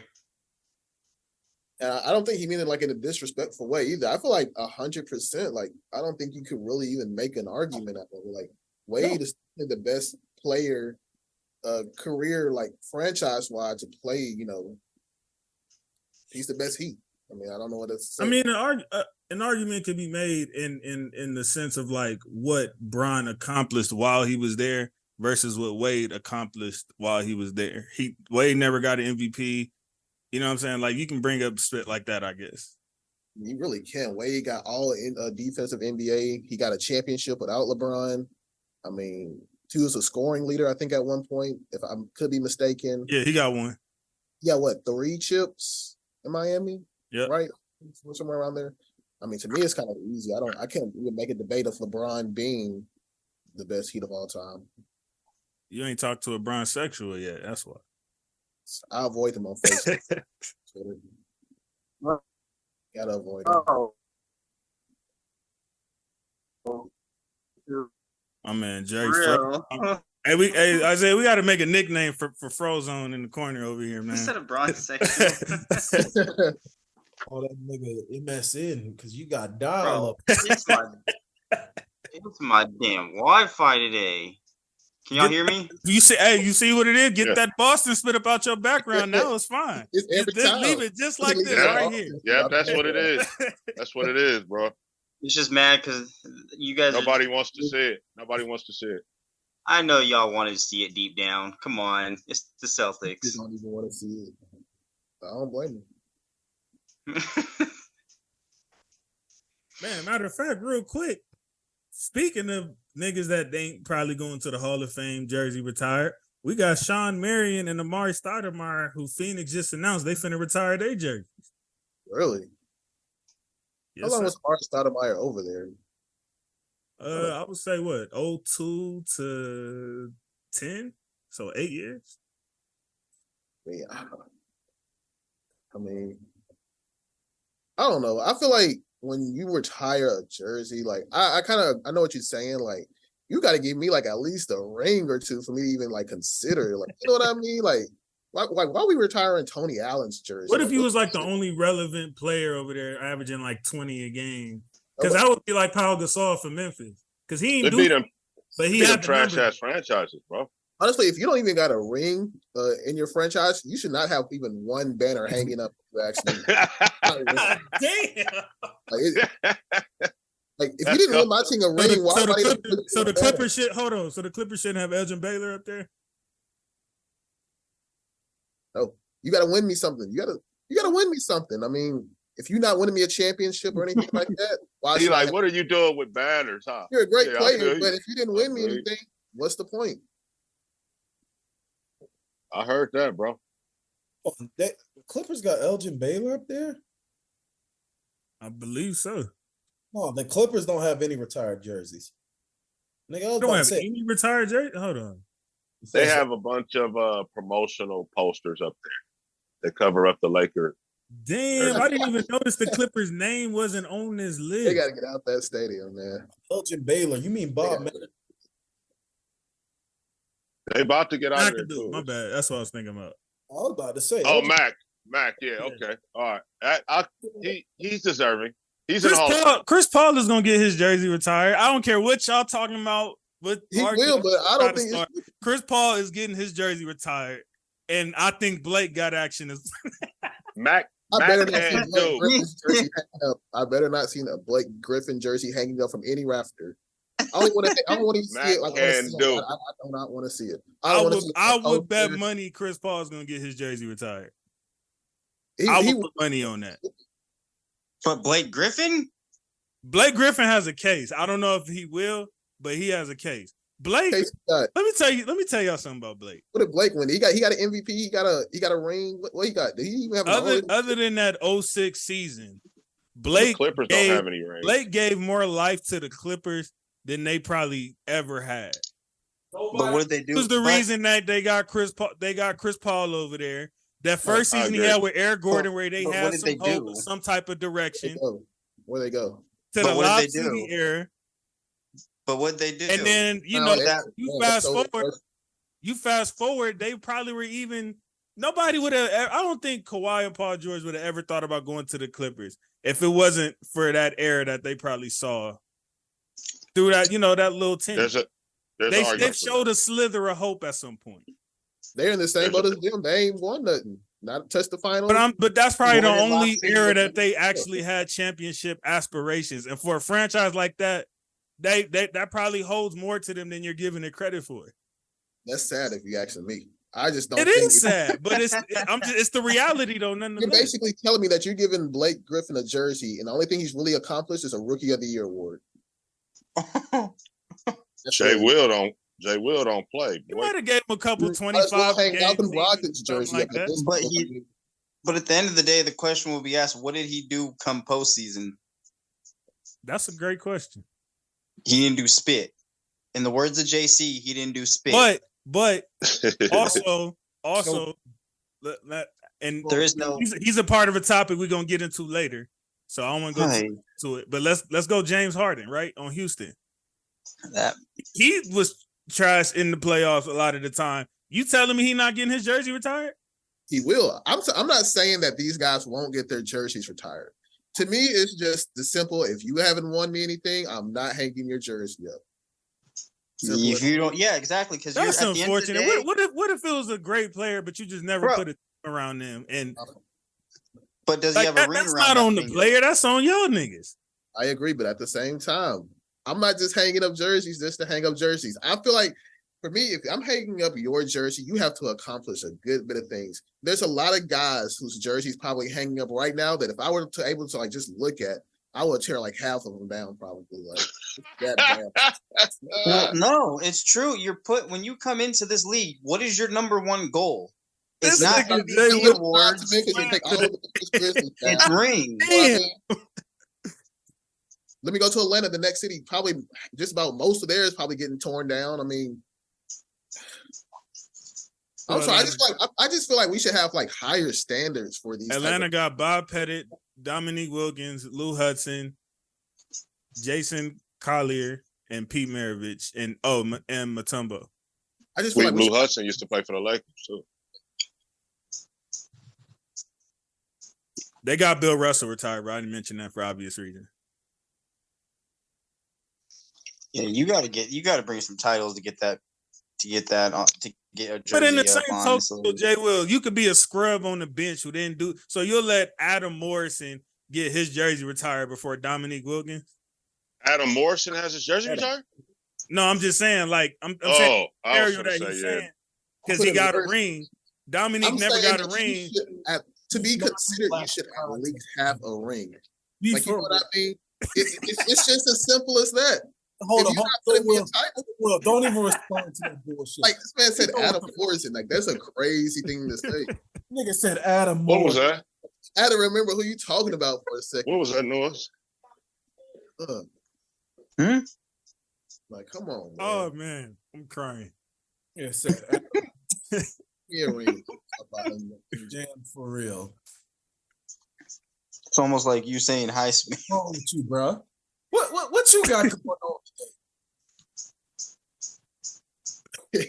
Hey man, I just got to play devil's advocate one time. You know what I'm saying? Jay Will ain't never came in this hot before, so he on niggas next today. I told you after that one I missed, I definitely had some stuff to get out. I told you. We get now football and basketball season for me to kind of just hold back, and we gotta be real now. Here's some more material for you. We can get into it. James Harden, the James Harden disgruntledness as Kyrie and Woj. I don't know if y'all seen Nate back and forth earlier. As Woj put it, a disgruntled Harden, because apparently Daryl Morey, who I thought was Harden boys, so I'm hella confused. I thought them niggas was tight, which they probably were at one point.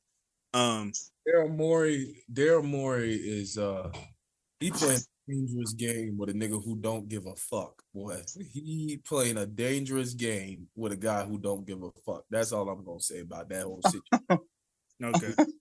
He must and I don't know all the specifics and stuff, but apparently the reason Harden opted in is because he was supposed to be offered a long-term contract, and he was promised that from Daryl Morey. But I guess after the playoffs or whatever conversations they had, Morey didn't follow through with what he said. So should have played better in the playoffs. not to be one of those guys or whatever, but like even Joel Embiid was like on social media, like he was taking everything Philly down. Like it just seemed like he probably. I don't, Jay. I promise. I don't even pay attention to when players do that. I try not to, but Like, it was kind of just too noticeable. It is weird, but it's like they be attention seeking, and I be trying not to give them the satisfaction. So yeah, but I don't even like mentioning when they do that weird shit. I've always said like Joel Embiid said like a few months ago, he was like he just wants to win a championship, whether it's in or without Philly. So like for like them to do this to Harden, it's basically just once again, it's just Joel Embiid there, and they're not winning anything with just Joel Embiid. I feel like Joel Embiid is going to start. I think they got action, but continue. No, he said. There you go, caping for Joel. That I'm gonna say it for you, Isaiah.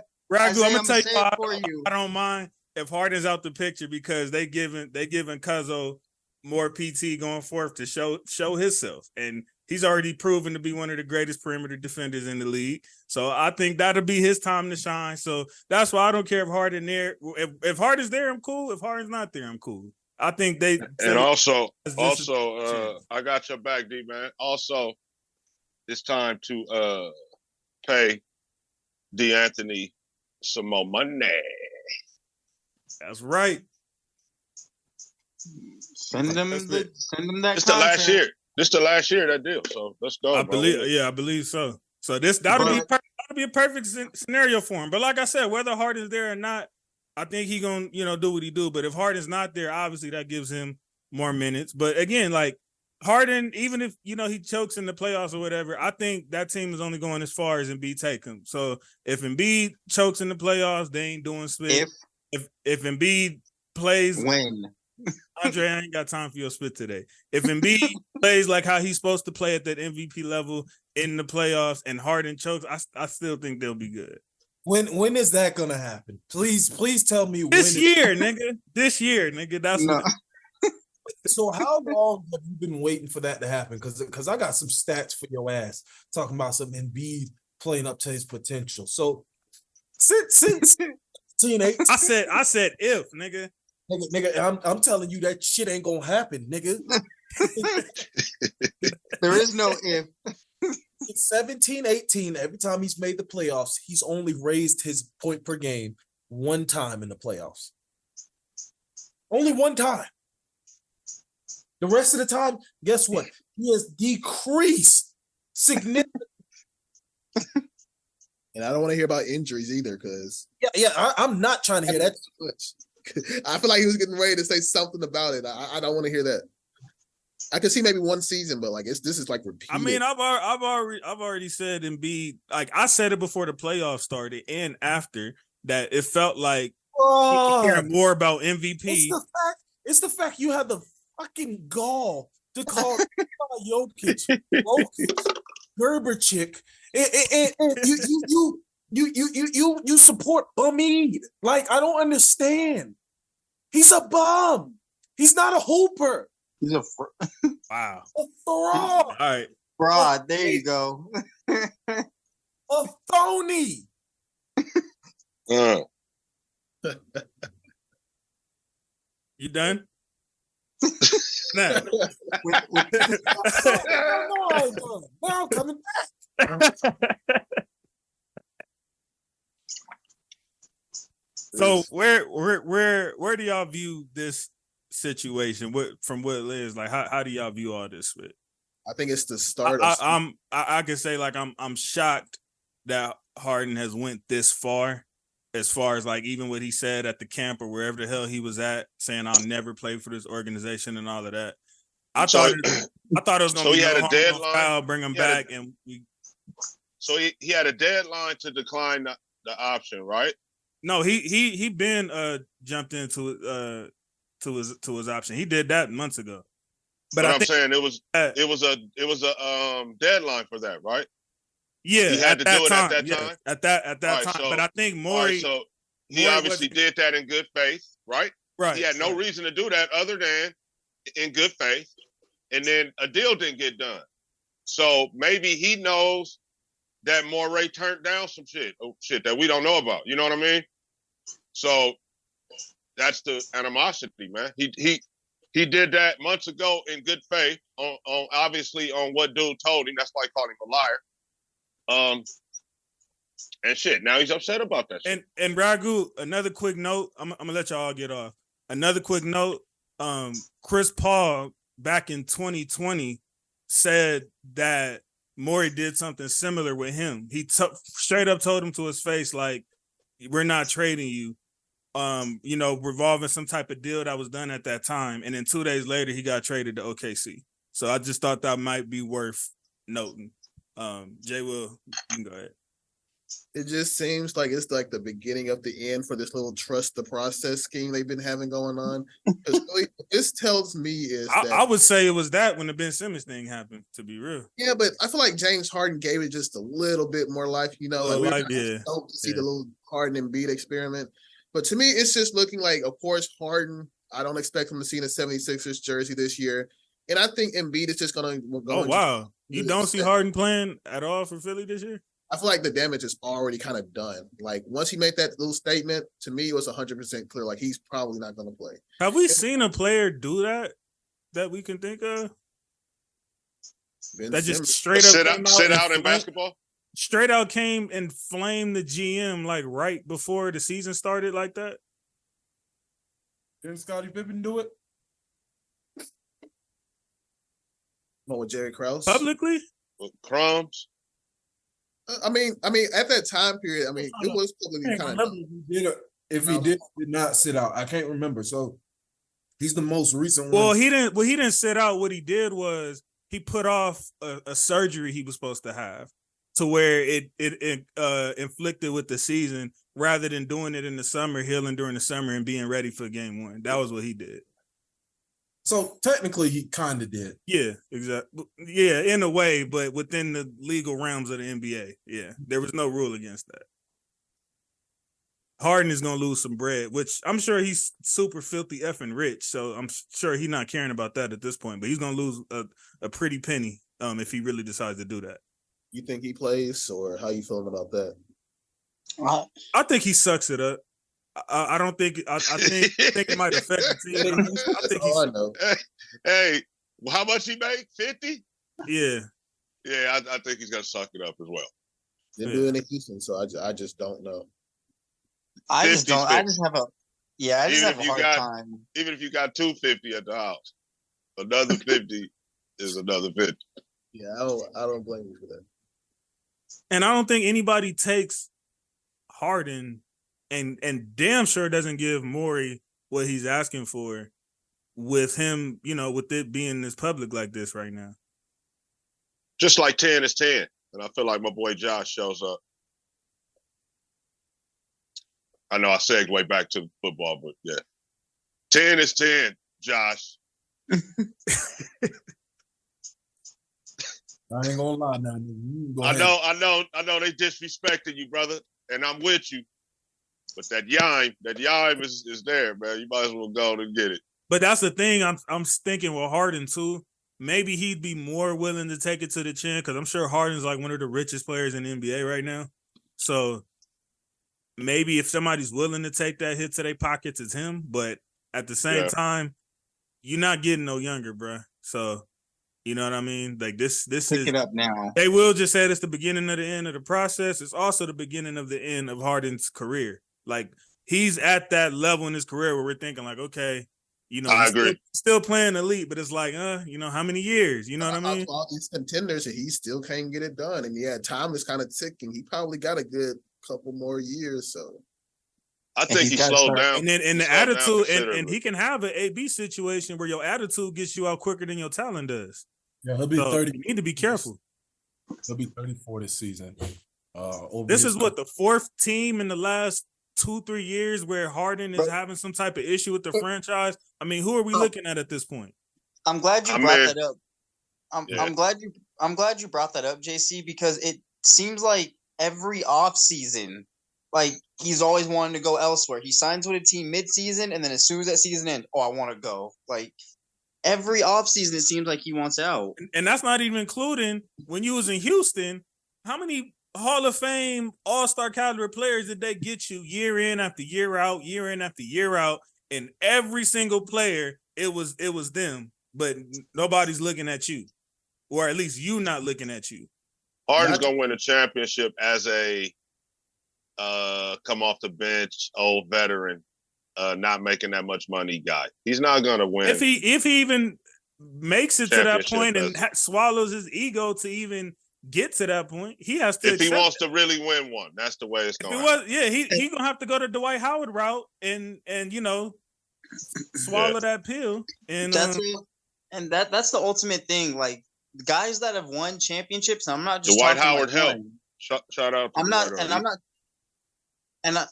not talking about like one championship. I'm talking about like, guys, teams that can bring in multiple championships. They deserve they deserve it. And I don't know. James Harden is always on the loose. Like one day he's here, one day he's here with one team one day and then gone the next. Like he can't stay with one.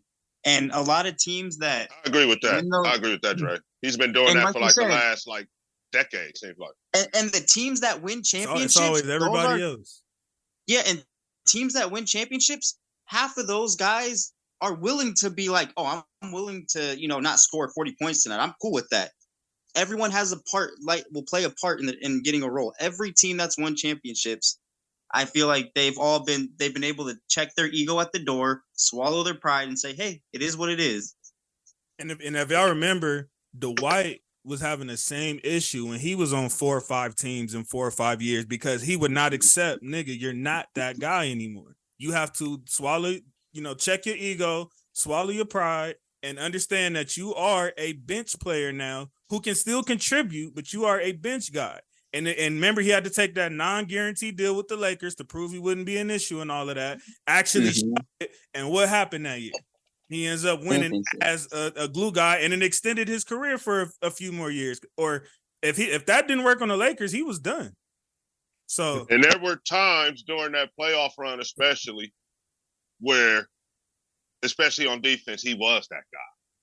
Yeah, and as accepting that role, though, you feel me? And he still was able to absolutely those moments. Yeah. So. The biggest thing. Oh, go ahead. My bad.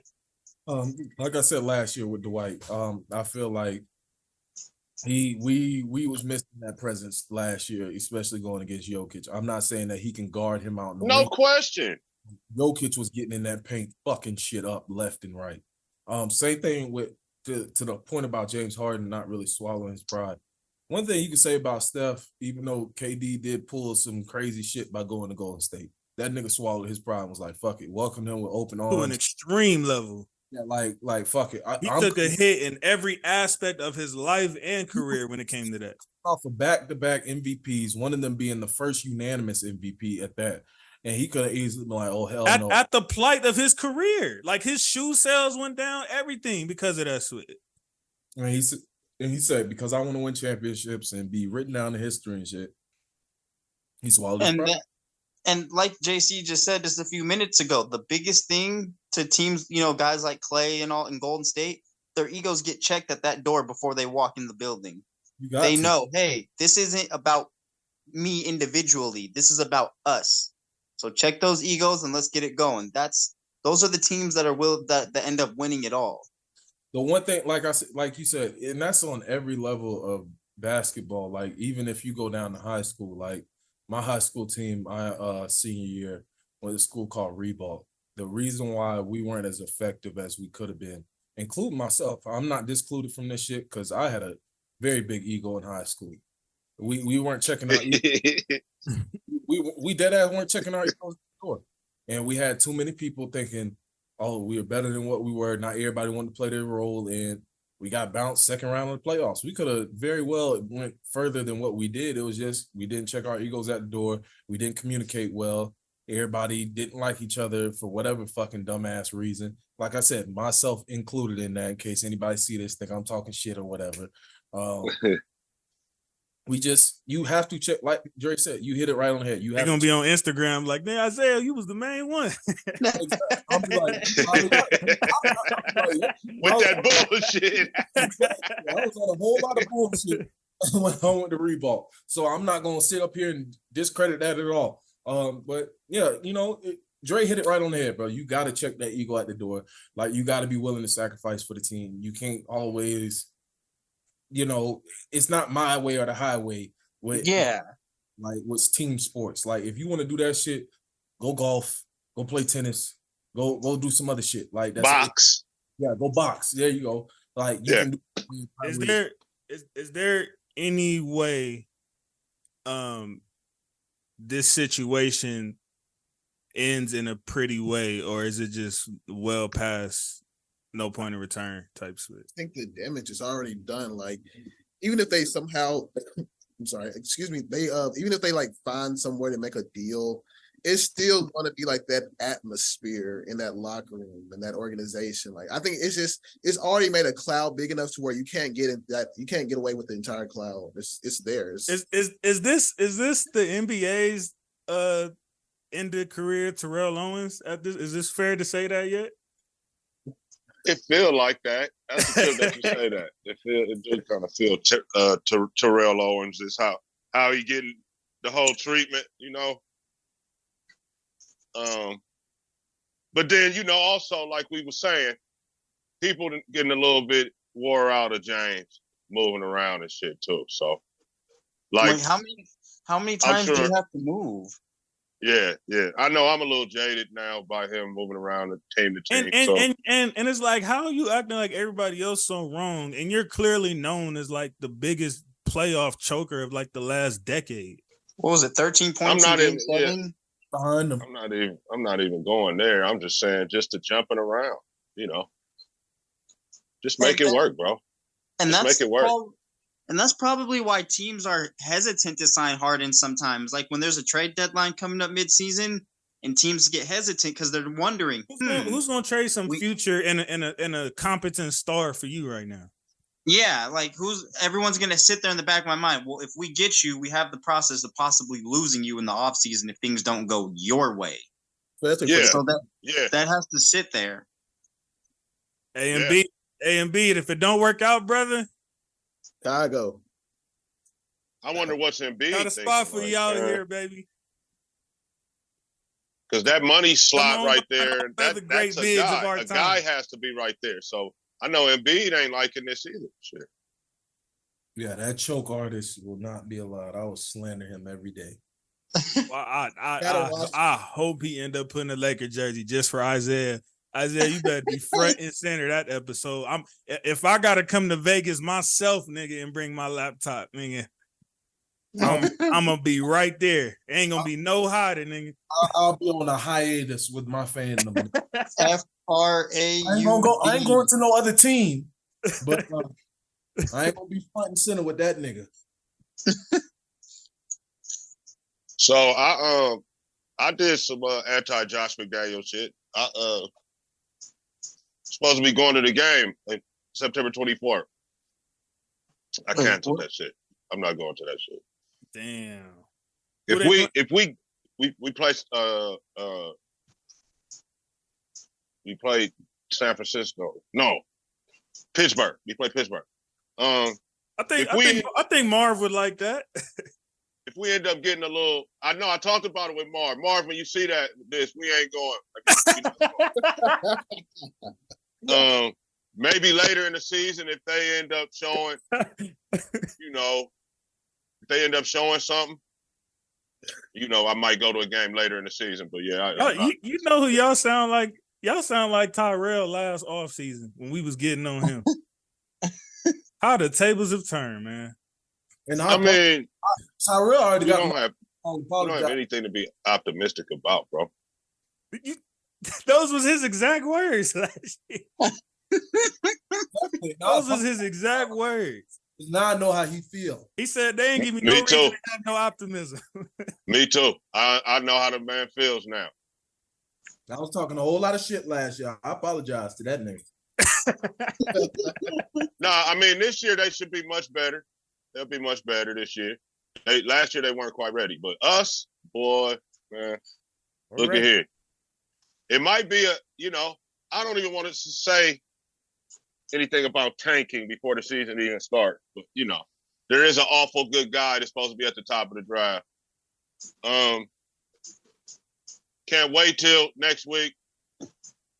Probably to the fans, man. I apologize. I told y'all that this week would be prediction episode week. That has been pushed back to next week to make sure we have the full camp. Everybody can get their opinions. Everybody will be here. It'll be our most people we've ever had on the panel. So, it's going to be worth the wait. We got y'all next week with that. But my apologies for jumping the gun on today. Terrible hosting. This didn't happen when I was hosting. Man, he really wanted to get back on that host spot again. Just so I can mute JC when he talking shit. You know what? Let me just since Isaiah want to talk that spit, let me get to this next topic. This is our first annual segment. Shout out to Charlemagne of the Breakfast Club, Donkey of the Day. Oh, here he go with this bull. That goes to Ronnie 2K for that disgusting rating that he gave Gerber Kitch on 2K this year.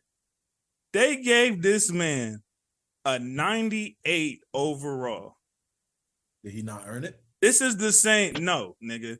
This is the same rating that the all-time players on the game, like LeBron, prime Kobe, prime Jordan, prime Shaq.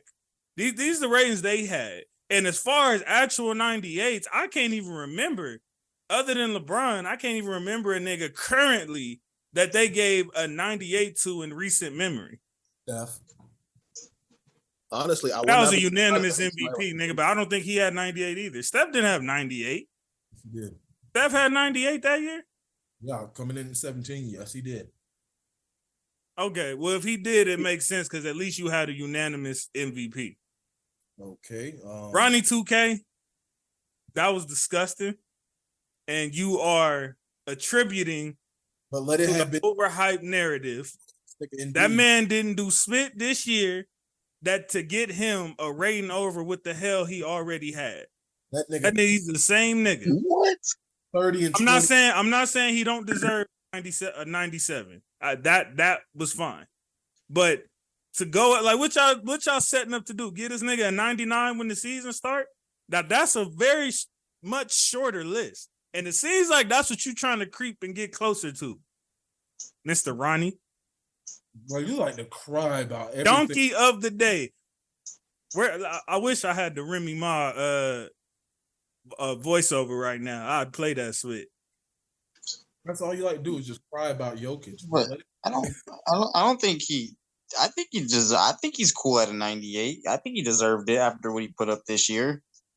What did he put this year that he hasn't put up every year he's been in the league? Well, for one, he was able to win a title, unlike Embiid. And he played 2 8 seeds on the way, but go ahead. Oh my God. Go ahead. Respective side of the conference. Oh, I wasn't supposed to say that? Secrets out? Oh, my bad. My bad. I didn't know the cat was out the bag. I thought everybody knew that. Lakers in that? You said what? You gonna include the Lakers? I gotta take grandson to football practice, y'all. All right, big dog. See you next week, man. Get them predictions ready. Yeah, I can't wait. Man, one more week in this prediction episode. I'm so excited. Man, we've been waiting since last year. No. Fuck that waiting shit. Fuck all that shit. Lakers in that because they were 7 seeds. So yeah, so 2 8 seeds and a 7 seed. What's the problem? Oh my gosh. Yeah, that and and dismantled Phoenix team with no bench, whose point guard was hurt. Oh my gosh. But Jay, finish your point. Isaiah's the one that interrupted you. Finish your point. No, I was just saying I think he's solid at I think he's cool at 99. He deserves it. He was able to get a ring. I think he deserves it. I'm putting you with Ronnie 2K, nigga.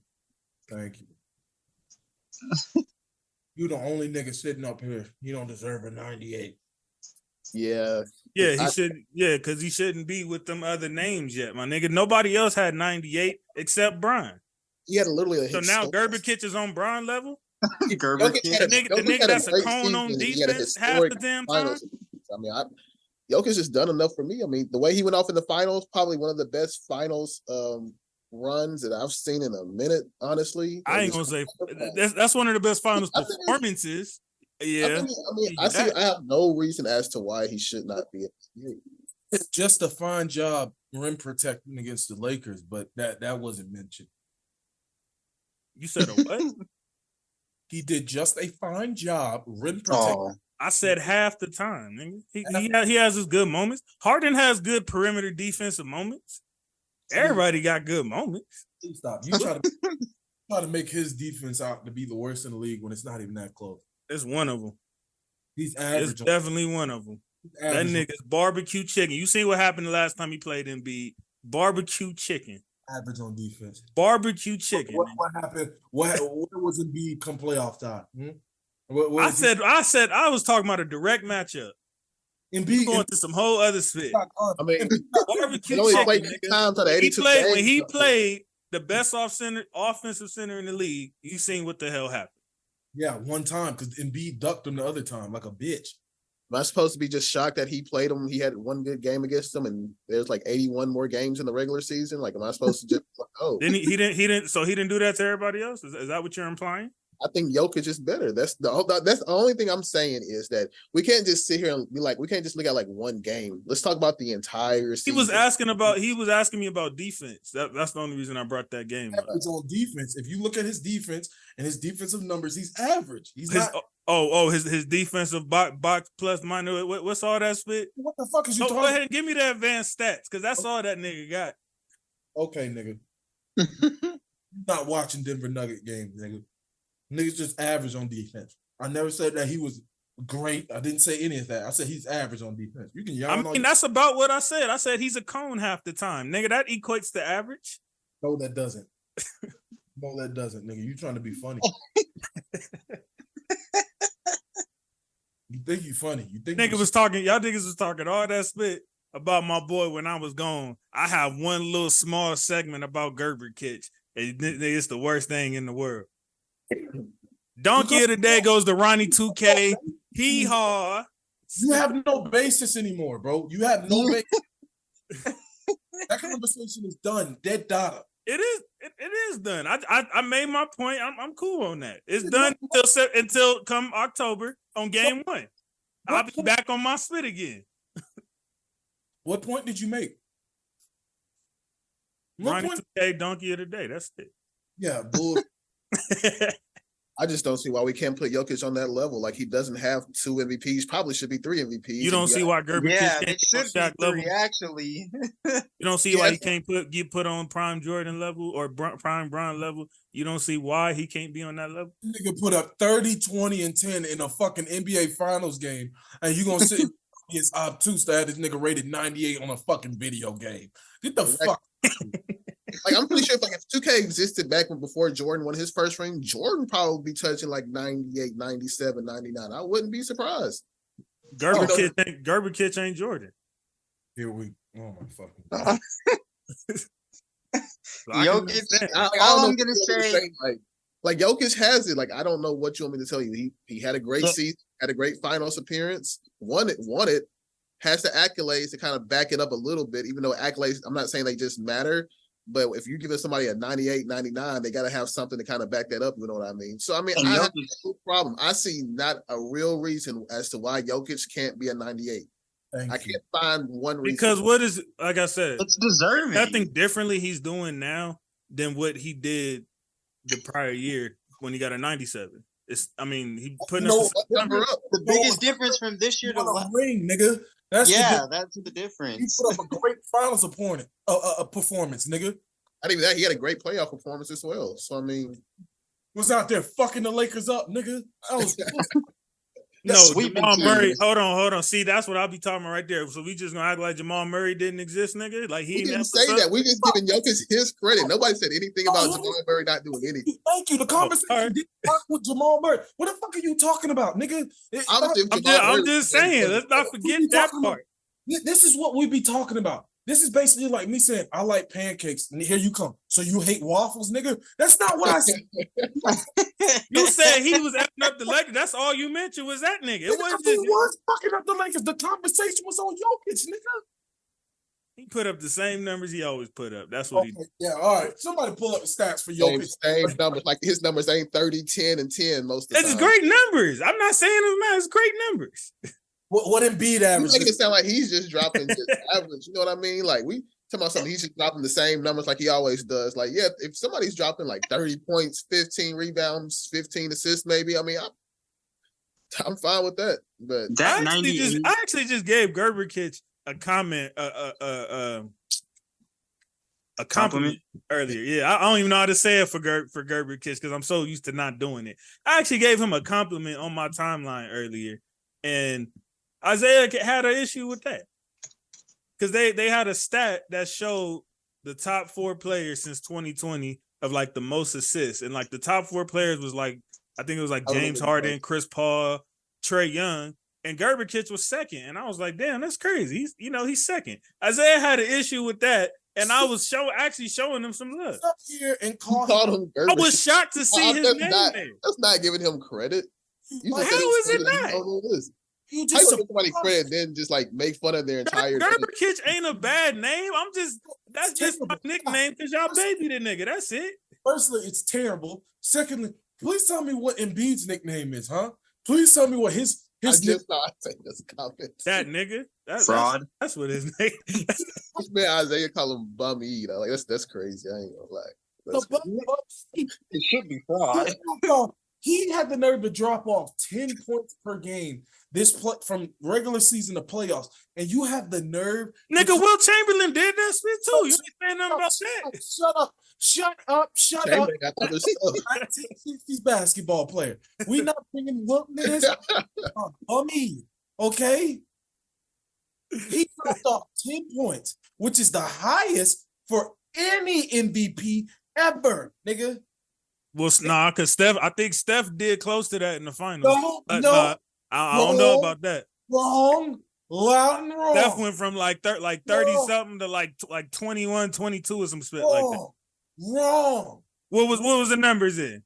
Well, I'm not finna look them bitches up. Yeah, exactly. So why you saying wrong with your chest, nigga? Because Embiid has the highest drop off of any. I said close to it. I didn't say it was the exact same. About close to it. I don't give a fuck about closest for horseshoes, nigga. We talking about highest ever.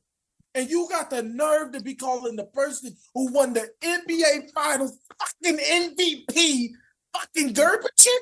Are you serious? I just don't understand. Like, if we're valuing playoffs like we usually do, like a lot, I mean, then Jokic to me is easily better than Embiid. I mean, just looking at these playoffs, both of their playoffs alone, like, come on, like, you know, it just doesn't. No, I agree, Jay Will. I have no comment on that. This past year, Embiid averaged 33.1 points per game in the regular season. In the playoffs, 23.7 points. Oh, so he did have a drop off. The year before that. He was hurt in the playoffs too, but injuries are not an excuse. Injuries are not an excuse for a fraud like Embiid, okay? Go ahead, talk about how he had like I'm just saying that did happen. Call for game 7. Just 30.6 points in the 21-22 regular season. 23.6 in the playoffs. What are we talking about? Even his drop off in the playoffs. That sound about Steph-ish. Like I said, why you don't slander Steph like that? That sound about Steph like 8-point drop off. Rings. He wins rings. Embiid has nothing to show for it besides 2 league MVPs, which might I add, this league MVP was only given. Only has one. Don't give him an extra one. Bummy only has he said it right. He said it right. But let's not get it wrong. MVP, the one that he said it right. The one that he got this year, should have. I feel like they only based it off of because of him crying all year about not winning MVP. I didn't win MVP. I didn't think Embiid said much this year. I think this time it was people around. People like Kendrick Perkins saying his dumb take about. Yeah, I think the Perkins comment is what did it. I think that was what did it. I don't even know how. Jokic is called racist, so I think that was what did it. But yeah, for sure, Jokic. If it wasn't for that, they would have gave it to Gerber-Kitch again, which would have been disgusting. So I'm fine with how it played out. Why is there so much pressure? 3 MVPs in a row is that's crazy. I'm not the one with 2 MVPs. Like why is there so much pressure? Oh yeah, he did say that. He did say. But wait, Isaiah, I flamed him up for that though. Why you bringing that up? I flamed Embiid up for that because he's a crybaby. He's a crybaby. I ain't that biased that I ain't never critiqued the nigga. I flanked that nigga up when he said that shit. Well, and a flopper. Talking about that guy. He's not that guy now. Not that guy. Before we get up out of here, I know we got Dre's before, but he might have an update. Can we get top 10 all time in the NBA in order? You talking to me or just Dre? Well, Dre, do you have an update or still split comment? Nah. Oh, nah. I mean, I added. Yeah, no. Oh my. Well, all right. We'll let Dre go last then to refresh our memory. But Jay, Will, or Isaiah, y'all can take the reign. My top 5 is pretty like solid. Top 10, of course, I would have to think of some. Just because, top for me, once you pass, like, let's say the number 6, most of those guys are interchangeable for me. I'm not going to lie to you. That's how I feel about after number 10. I ain't going to lie to you. I got my 10, but after that, I think it's like, you know what I mean? So, number 1 is Michael Jordan / LeBron James. I'm sorry, because I'm not going to give it to any. I'm not going to give it to any, though. Number 2 is LeBron James / Michael Jordan. Number 3 is Kareem. That's disgusting, but continue. Number 4 is controversial as of late, but Magic Johnson is my number 4. What the fuck does this nigga be talking about? Not you, Jake. I'm sorry. Please continue. Just hearing Michael Jordan at number 2 don't sound right. But you can it's a debate. Like I'm tired of honestly. I'm tired of having this LeBron and MJ debate. You can say what you want, but you cannot say that LeBron James is not in the GOAT debate. I'm gonna leave it at that. Okay. Now, number 5. Lord, so we got Kareem 3, Magic 4, and now we have 5, right? 5 is Tim Duncan. I don't care if you call him overrated. Tim Duncan is my number 5. Yeah, you can go ahead and walk out. That's not going to bother me at all. Tim Duncan is my respectable 5. Now, 6 through 10 can get a little tricky because Steph Curry, to me, is so hard to rank. Like, you know what I mean? It would have to be like Larry Bird, Curry, and then Shaq. And then Kobe and Hakeem bringing up the rear. But even when I make this list in my head, I'm like, it's hard to leave out like a Bill Russell who has won 11, 12 championships. You know what I mean? Like, it's just so hard when you get to that little 6 down to make a really, really good list without trying to like disrespect or like not trying to acknowledge the other legends that have played the game. You know what I mean? I hate leaving Bill Russell out. Wilt Chamberlain can stay out. He will never touch my top 10. But Bill, I kind of have a tough heart for him. I understand the little slander. I've heard that quite often. Isaiah, you shaking your head. You disagree with something? Like just no. I think when you said Steph, I think he kind of cringed a little bit at that. I like to hear like a reasoning or like, what do you have, Steph? Well, I'm gonna let you get your list and I'll see your thoughts on that. 1, GOAT James. He lying. Continue. He don't mean that. 2, the bald GOAT from the expansion 90s. He don't mean that either. I definitely mean that shit because I'm so tired of you niggas. 3, Fraud Ream. What you hold on. A Laker fan slandering Kareem? Fraud Ream. Oh, that's crazy. I never knew you had smoke for Kareem. Calling him a fraud, but he's top 3 all time is kind of crazy, but you can go on. I kind of want to hear why he got smoked for Cap. Like, that's crazy as a Laker fan. But go ahead. Only MVP with a losing season out there. Fucking what else? Jerry West got a Finals MVP and he lost. Yeah, I said regular season MVP with a like. What are you talking about? That is Jerry West in my top 10? No, he's not. Kareem got 5 other MVPs too. Oh, okay, still fraud. Anyways, 2 NBA Finals. Like, come on, Finals MVPs. Excuse me. Anyways, next, Magic Johnson, also known as Tragic Johnson. Oh my gosh, this is disgusting. This is disgusting. He's slandering all the Laker legends. This man said Tragic Johnson. You sound like Andre. This sound like Andre making the list. And I'm only doing this because you wanted to get under my skin today. But so you taking Gerber Kid's side, a Denver Nuggets legend, over Laker legends who have meant far more to basketball? That's what you telling me? Anyways, as I continue my list, 5 is a little bit difficult for me. Here it comes, the controversial one. Spit it out, nigga. Give me a second. Spit it out. Like, it's so tough once you hit that range, like that right there. It's like anybody can go anywhere. I gotta go, Bill. I gotta go, Bill. I can respect that. I'm sorry. You can do all that you want to, shaking your head. Oh, he only ever. I actually love that you did that. Continue. Firstly, innovator of the game. You just reminded me of something. Don't really care. NBA Finals trophy is named. Finals MVP trophy named after this guy. Plenty of MVPs, plenty of accolades to go that he needs. Definite winner. Number 6, Duncan. Number 7, Bird. Oh my goodness. Number 8, Kobe. I'm surprised he had that. Number 9, because I'm not clear biased like you. Gonna have 5 Lakers in the top 6. Like, let's be. I was that biased, nigga. That's facts. Complete bias. Anyway, where am I at? I had Kobe at 8, right? Yeah. You got 2 more.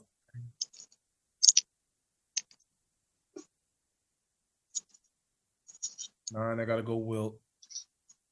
And 10. That nigga Jay didn't like that spit. Name a more dominant center than Wilt. That's more accurate than having Bim Bunkin, whatever his name is, at 5, nigga. I had Duncan at 6, so that's. I'm talking about Jay Will. He had Bunkin at 5. So who's going next? Is you, JC? Did you name 10, Isaiah? Yeah, Who was 10? Hakeem. I just can't have Bill at 5. Like, I respect it. I can't have him. That's too high. Yeah, I'm glad. I want to, before I give y'all my 10, I want to address something with Isaiah. He think I didn't watch the episode when he was hosting. So first off, let's start with the good, right? The positives from that episode. You is the mother effing GOAT for slandering Cousins the way you did, and I was so proud to see that. Like, you damn near brought a tear to my eyes. We don't see on the same page often, but that rant was spot on. I couldn't have said it any better. It was beautiful. It was a good take. Great, beautiful take. Yeah, no, I'm that sorry. I don't see often, by the way. Don't encourage. So let's go to let's go to the negatives now, right? So one of the greatest points he made about Cousins, and YouTube was here, so y'all should remember this. Did this nigga not say that as a center, you average 45% from the field, and we supposed to have you up there with these other great centers, right? Do y'all recall that? I got little memory of it, but I guess. Okay. That was said on tape. I could pull up the tape mark and all that. It was said on tape, right? All right. But this nigga got Bill Russell, who averaged 43% and what was like 13, 14 points. But he got him firmly in his top 5. So can you explain that, sir? So the math ain't mathing. Hey, go ahead. Let's do this. You gotta look up the stats. So, okay, that's what I about figured. Okay. I think he's fact checking JC. Ain't nothing to fact check. He said the 45%. Unless that was a lie. I know for a fact that man averaged 43%. And this man got him in his top 5. There's no other player y'all niggas would put in y'all top 10 if it wasn't for the glorification that he's had all these years, the championships. That's why we just kind of just put him there. But if those numbers was done by anybody else that came in the game today and did that, y'all would never put that nigga in no top 10. Nowhere near it. So let's go with far better rebounder and passer than Cousins ever was and defender. That's not even close. Not even a question. Not Are you about to try to have a Cousins versus Bill Russell argument? First, nigga, shut up. This is my time. You've given me the floor now. My time. I just want to make sure we on base.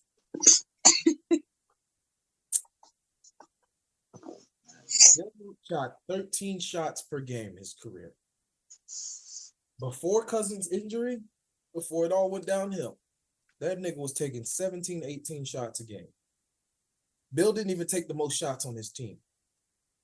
And then secondly, Bill played in the fucking 50s. The 50s. Mm-hmm. They didn't have a hook shot back then, bro. You're still a center. JC, I know what you're saying. That's not the reason why I don't have Bill that high. Mine is simply just because he's had probably the most help any player could ask for. Man's played with 8, 9 Hall of Famers, probably on yeah. 8, 9 teams in the league. Take away from Bill Russell, but let's face it, he has this many rings because he's had a lot of play with a lot of Hall of Famers. And I feel like another reason also, I'm going to drag him into it as well. This is why I also think Wilt is overrated, because Wilt has had some Hall of Famers on his team, might I add, but he hadn't really been able to win nothing in the prime of his career. Why? Because he was too ball dominant. You cannot win a real ring in the NBA. I don't care what era it is if you are not a team player. He also admitted publicly to stat pattern too. That's why that's why Wilt won rings later in his career, because he had to minimize his role. He was getting older. And once that happens, he was playing really good. And he even got him a championship. But in his prime of his career, with the squad, might I add, supposed to be the best, he couldn't pull it through. Why? Because he just wasn't a team player. He was just trying to fill up all the stats. So, I mean, when you say he's the most dominant center, it's like, okay, but I mean, all those stats are forced. We don't even know if he definitely not the most dominant center. He did one. I don't know if I can call him the most dominant when he always has the ball in his hand every single play, but you know. I mean, so Shaq didn't have the ball in his hands every single play. Hakeem didn't have the ball in his hands every single play. Jokic doesn't have the ball in his hands every single play. Shaq definitely didn't have the ball in his hands every single play. That's why he was so mad at Kobe. All those guys in their prime was able to win a ring with their play style. Okay, and Wilt won in 1967. What's your point? What's that with the Lakers? That was with the 76ers, still in his prime. Let me look at the stats. Let me look at the. He got two ships. I think one with Philly, one with LA. Philly, one with the Lakers. I think his record's like 2-4 in the finals or something like that. Which you said 90. Most of those he played the Celtics with 3 Ks. But even when he won that ring, I wouldn't even say that's really his problem. But even when he won that ring, his production looked like it went down the previous few years, because the first few years in the league, this man was averaging like 50 points, 44 points, 38, almost hitting 40. That's retarded. And when he finally won a ring, and you said what year? 67. 67, he was dropping like 24 points. Like his production cut down. That's how you know a nigga was averaging something crazy when you just casually like, man, he was only averaging 24. No, he have points a game. That's crazy. Like, no player. How many assists did he average that year? You said how many what? Compared to those years when he was averaging 50 and 40, how many assists did he average that year when he won the championship? That might have been the year he was stat batted. Now he did average 8 assists. So but you see what I mean? Like, once he became more of a team player is when his team started to win. In the prime of his career, which honestly, I would probably say the beginning of 60 to maybe 66, because that's when you can see like a big drop off in certain stats. He couldn't win one because he always had the ball. You said what? passing the ball more. The only drop off is points. Yeah, it's almost like once he started to become a team player and he started facilitating the ball a little bit more, that his teams could start winning championships. So you basically saying he was an empty stats nigga. He was still. That's why I said I can't have him as my top 10. Respect to Wilt, but at one point, like if you're not playing to win, rather you just trying to fill up the stats, and that's your gameplay every single game. I mean, it's not, and you're not winning championships doing it. It's just no point in players dropping that much. I don't care if it was the 50s. I don't care if it was the 1860s. I don't care. It's really no point in a player having this much control over a basketball team when it comes to the ball on offense. Now, I will give him credit. He was definitely a dominant rebounder. But when it comes to that, the offensive side, that's an understatement. He was dominant. Nobody will ever niggas talk about that 100-point record. Nobody will ever pass that 55 a game record. Yeah, and honestly a myth about Wilt. I don't like the the league was probably like, a few feet shorter than him. I hate that narrative a lot. I don't agree with it at all, because even if that was true, like 30 rebounds is kind of crazy. But just the way he played offensively in his prime, I just can't put him on my top 10 list. He can touch top 15, but top 10, I feel like we kind of stretched it. Damn. We can put Wardell up there with one Finals MVP. Honestly, go ahead. I'm gonna go, and I'm my split might have changed over the year because I like to go more tiers these days, but I'll go ahead and give y'all the 10 that comes to mind. So I'm gonna go the real number 23 first. You know what I'm saying? From the J. Will land. From the expansion era. That's what we gonna go first.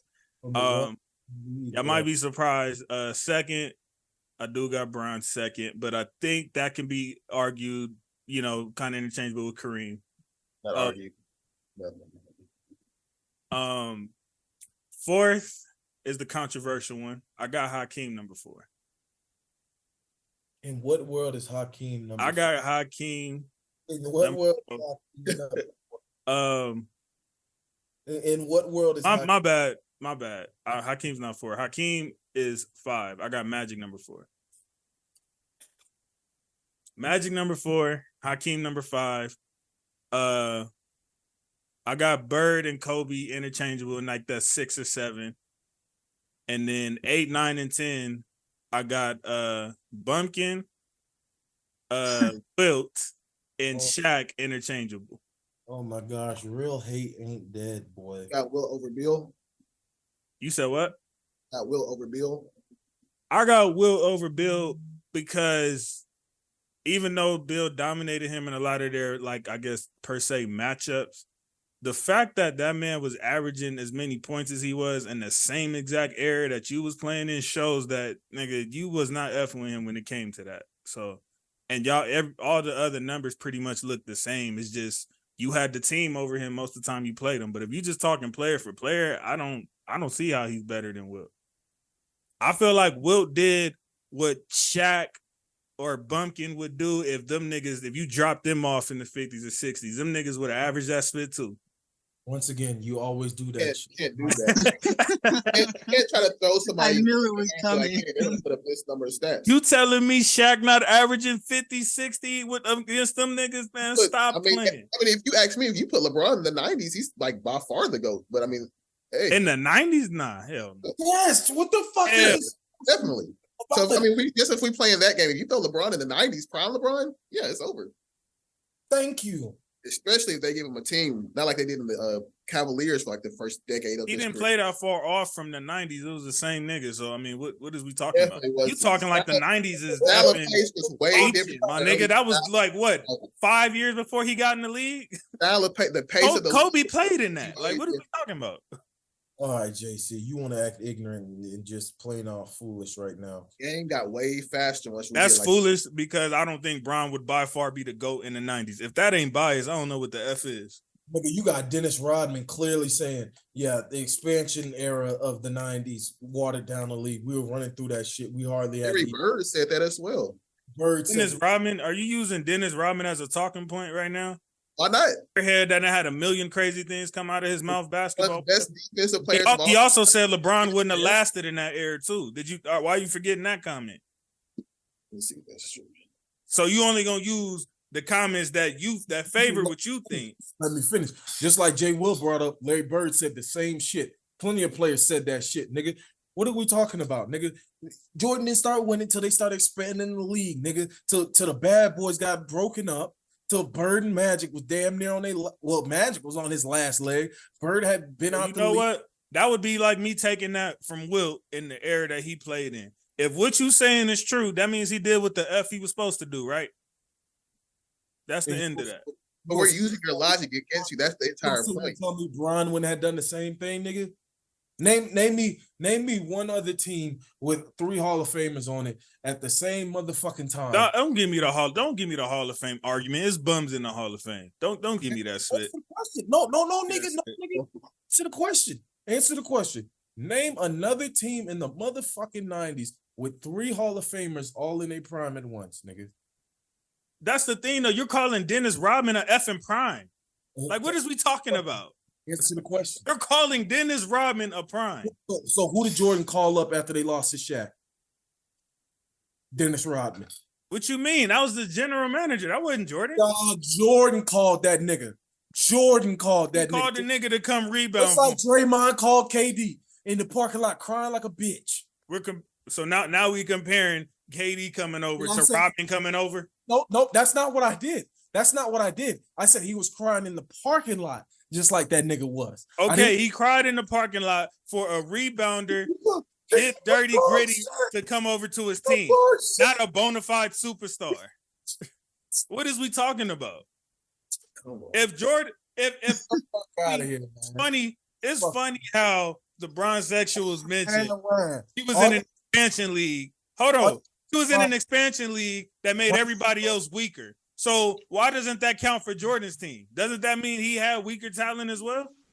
This nigga don't understand shit, do he? This nigga don't understand shit, do he? He don't understand shit. If it weakened the league, what? Jordan was the only one that had good players? It's cool, sure. But Jordan wasn't really affected by his teams were not really affected by the expansion. It was more so just everybody else who was affected. Like when you're playing against like a lot of bums, like during the expansion league, there were a lot of bummy teams. Honestly, every single year, most of the years in the 90s, there were probably like a good solid 3 or 4 teams. Jay, what bummy teams did he play in the playoffs? On the way I'm saying in general. I'm pretty sure he played a lot of teams with a losing record in that playoffs. But even if so, I'm just talking about the league in general. The league was just weak because of the expansion. So even if, like, let's say there was like a 44-38 Hawks team, and they were probably like an 8 seed, that team probably still, like, looking at that roster, wasn't good. There was just a lot of bad teams around them that made them look good because of it. So correct me if I'm wrong, but Jordan didn't get swept in the 90s? Oh my fucking gosh! Oh fuck! He got swept, right, at some point. Was that not the year he came back from playing baseball and cried to Dennis Rodman? Is that not the year we're discussing? I think it said keep saying cry to Dennis Rodman. What I'm saying is y'all are saying he didn't get affected by the expansion split. He still had this super great team over everybody else, but somebody was able to beat this nigga and was on the verge to losing to Utah. He was literally 2 plays away. A steal and 2 mid-range shots that he did from losing that damn series or going to a game 7. My bad. Don't understand, does he? This nigga, you hard-headed, ain't he? Yeah, I get it. If I don't agree that LeBron was going to average 30 and beat the spit out of everybody in the 90s and would be by far the GOAT, then I'm the one being biased or I'm the one out of whack. Can I ask you just like why you feel like LeBron wouldn't be that dominant? Like, can I just ask like what's your reasoning behind that if you have one? I think it would have been harder for a lot of players, not because I'm saying any of them they're necessarily weaker, but I just think the spit that they was able to get away with all the flagrant fouling and bulldozing players and spit like that you got away with back then. Yeah. I just don't see him being as effective in spite of that happening. So and that's not just LeBron. That's most. Michael Jordan would be DeMar DeRozan today, nigga. Toronto DeMar. If you say so, that's bro. Even worse. That nigga was a super choke artist in Toronto. Oh man. Nigga, Why would Jordan beat DeRozan today? nigga ain't got no 3-ball like that for real. Get the fuck out He of here. He did when he was on his way out. Nigga, He did when he was on his way out. 3 points wasn't even a vocal point when he came in the league. give a fuck. I don't give a fuck. So once it was a thing, that's when he turned up on that. The only time he really was shooting like that was when they shortened the 3-point line for his weak ass because he couldn't fucking shoot. Oh my gosh. And even that, I mean, he was still only like averaging like. Said on his way out, he did. His last 3 years playing 23.8% from three, 18.9% from three, 29% from three. What are we talking about? Man, he improved from that 18%. That's what you're trying to say. Look right now. His last 3 years of playing. Okay, I'm not looking. See, he was being disingenuous. That's what happened. Nigga, So nigga, those other years are his winning. last 4 years that people actually count. Oh my fucking He gosh. shot 50% from three. Nigga, 3-point line is shortened, jackass. Are you listening? 7% from three. The 3-point line was shortened during I those was talking about. The 3-point line was shortened during those years. He was shooting a mid-range jumper for a 3-pointer. Stop playing with me. Stop playing with me. When he was 40 years old, when I said that his last on his way out. Nobody talks about that. Nobody talks about that slip. When you say on his way out, I'm thinking like retirement, like your last couple seasons in the league. That's when I hear on your way out, that's what I'm thinking. So you were thinking Wizards when I said that? Yes, I was thinking like Wizards. I was talking when he was 35, 36 on Chicago still winning championships. That was when he started getting the hang of that split, and that was when he shot way better. I mean, even his last 2 seasons, he kind of decreased once we hit 1994. It kind of all went down until 98 when he retired. So that's why I said 3 of his last 4 years he had greatly improved at that. From 94 to 97. Listen to this. Listen to this. For 3 seasons, beginning in 94 to 95, NBA decreased the distance from the 3-point line from 23 feet and 9 inches to 22 feet, nigga. And guess what? Those 3 years that you named, the 3-point line was fucking shortened. Isn't that miraculous? And then when it went right back to the regular distance. I mean, he shot 35% the year before he left the first time. Oh my gosh. Was it short in that year too? Wow. On 2. That's the only respectable. He only had 2 respectable years, nigga. 2 respectable years. Nigga, the 3-point line was new. What you mean? How does that not matter? Oh my gosh, bro. Oh my gosh. You saying this shit like Jordan. It's funny how y'all allowed to leave out all context when it comes to him, but y'all can have all the excuses in the world when it comes to Bron's. That's crazy as hell. It's like, I don't know. I feel like you kind of nitpicking a couple of years. I don't even know why we're having this debate about Jordan and shooting in general. Like, we know Jordan wasn't a great shooter. So I don't know. Because he brought up Bron would be, well, y'all brought up Bron if he played. We gonna act like Jordan didn't play in college with a 3-point line. We're gonna act like he didn't play a season. It was still new. When did that become? Like 77, 78? I don't give a fuck. He played whole college with a 3-point line.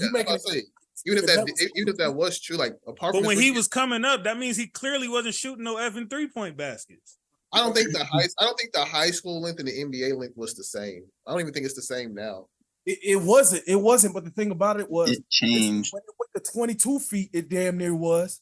And guess what? He was sinking them mid-range jumpers. Then, fuck out of here. Trying to pass that off as him being a 3-point shooter. That'd be that fuck shit. Who said he couldn't shoot worth the lick? That's a different thing. I didn't say he was the greatest 3-point shooter ever. I was responding to what you said. So bringing back Ronnie 2K. So Ronnie 2K should be donkey of the day for giving Jordan an A+ on 3, huh? Yeah, I didn't know he had an A+ at 3. Hell yeah, he got an A+ in everything. Yeah, I didn't know he had an A+ in 3. That's crazy. Unless hold on, Isaiah. Hold on. Unless it was the 94-95 season. 3-point line shortened. What? I feel like they would use his prime year. Well, I don't know what they would consider Jordan's like best year, but if I had to guess, I would think like it was the 96 year because that was the 72. Honestly, I think Jordan's like most not talked about season was a season he didn't even win a championship. When that nigga averaged 32, 8, and 8 and got defensive player of the year. I think that's like that was a tough year right there. Like 37. But I mean, like all around, I think that I feel like I was like his most complete like season that I could think of. Ball head go to fraud. I prefer. The crazy thing is Isaiah has Jordan as the GOAT. He bullshitting. Right? I know Isaiah probably thinks that Michael Jordan's a great player. Don't get him wrong, but he thinks there's just a lot of myths surrounding his name. Like people try to make he's like the most untouchable. I think what it is. You know what? They will. It's funny you say that though because Jordan probably ironically gets the most hate because he got the older players. He got the older players that hate on him, and then he got all the young niggas hating on him. This bullshit. It's only like his peers that really got that real respect for him, like the Reggie Millers and Clyde Drexlers and all. Like LeBron is definitely hated by old heads just because he's challenging Michael Jordan. There's a lot of young guys here. No, because what about all these old heads that hate Jordan that's putting Bron over him? I don't know a lot of old heads that hate Jordan. Like whom? Like in general, like I do not know a lot of old heads. I like know one or two, but a lot. Like the only one you can name is Isaiah Thomas, nigga, and Scottie Pippen when he be flipping and flying. Bill Laimbeer, another nigga who hated. Name somebody not from the. Will Chamberlain didn't have for Jordan. Okay, so you got one that's not on the bad boy Pistons. Yeah, I'm about to say most people who don't have Jordan as their GOAT when it comes to like the older players. I think Oscar Robertson don't have him as the GOAT. Like, of course, Isaiah Thomas and Jordan has their problems. Of course, Scottie Pippen and Jordan have their problems. I have to hear like from a respectable person that does not have a problem with Michael Jordan at all to say this. You know what I mean? Like, I expect Isaiah Thomas. Isaiah Thomas has been salty ever since he's been left off that dream team. But what I'm saying is even before like Bron came in the league, a lot of the old heads they had like Bill Russell, they had Wilt, they had Kareem or Oscar. Like they didn't have Jordan as their GOAT. So they kind of stuck with that. No, it was Jordan's peers that had him as the GOAT. That they were the ones that were praising him. Honestly, I can't. It's like now the young niggas, it was Kobe, and then now it's Bron. Like I can't make a formal opinion on that because I'm not from that era, so I can't say that you're right or wrong. I can't. I know plenty of old heads, nigga. I'll go right back to my block and ask them niggas who the GOAT is, and I guarantee they say MJ, nigga.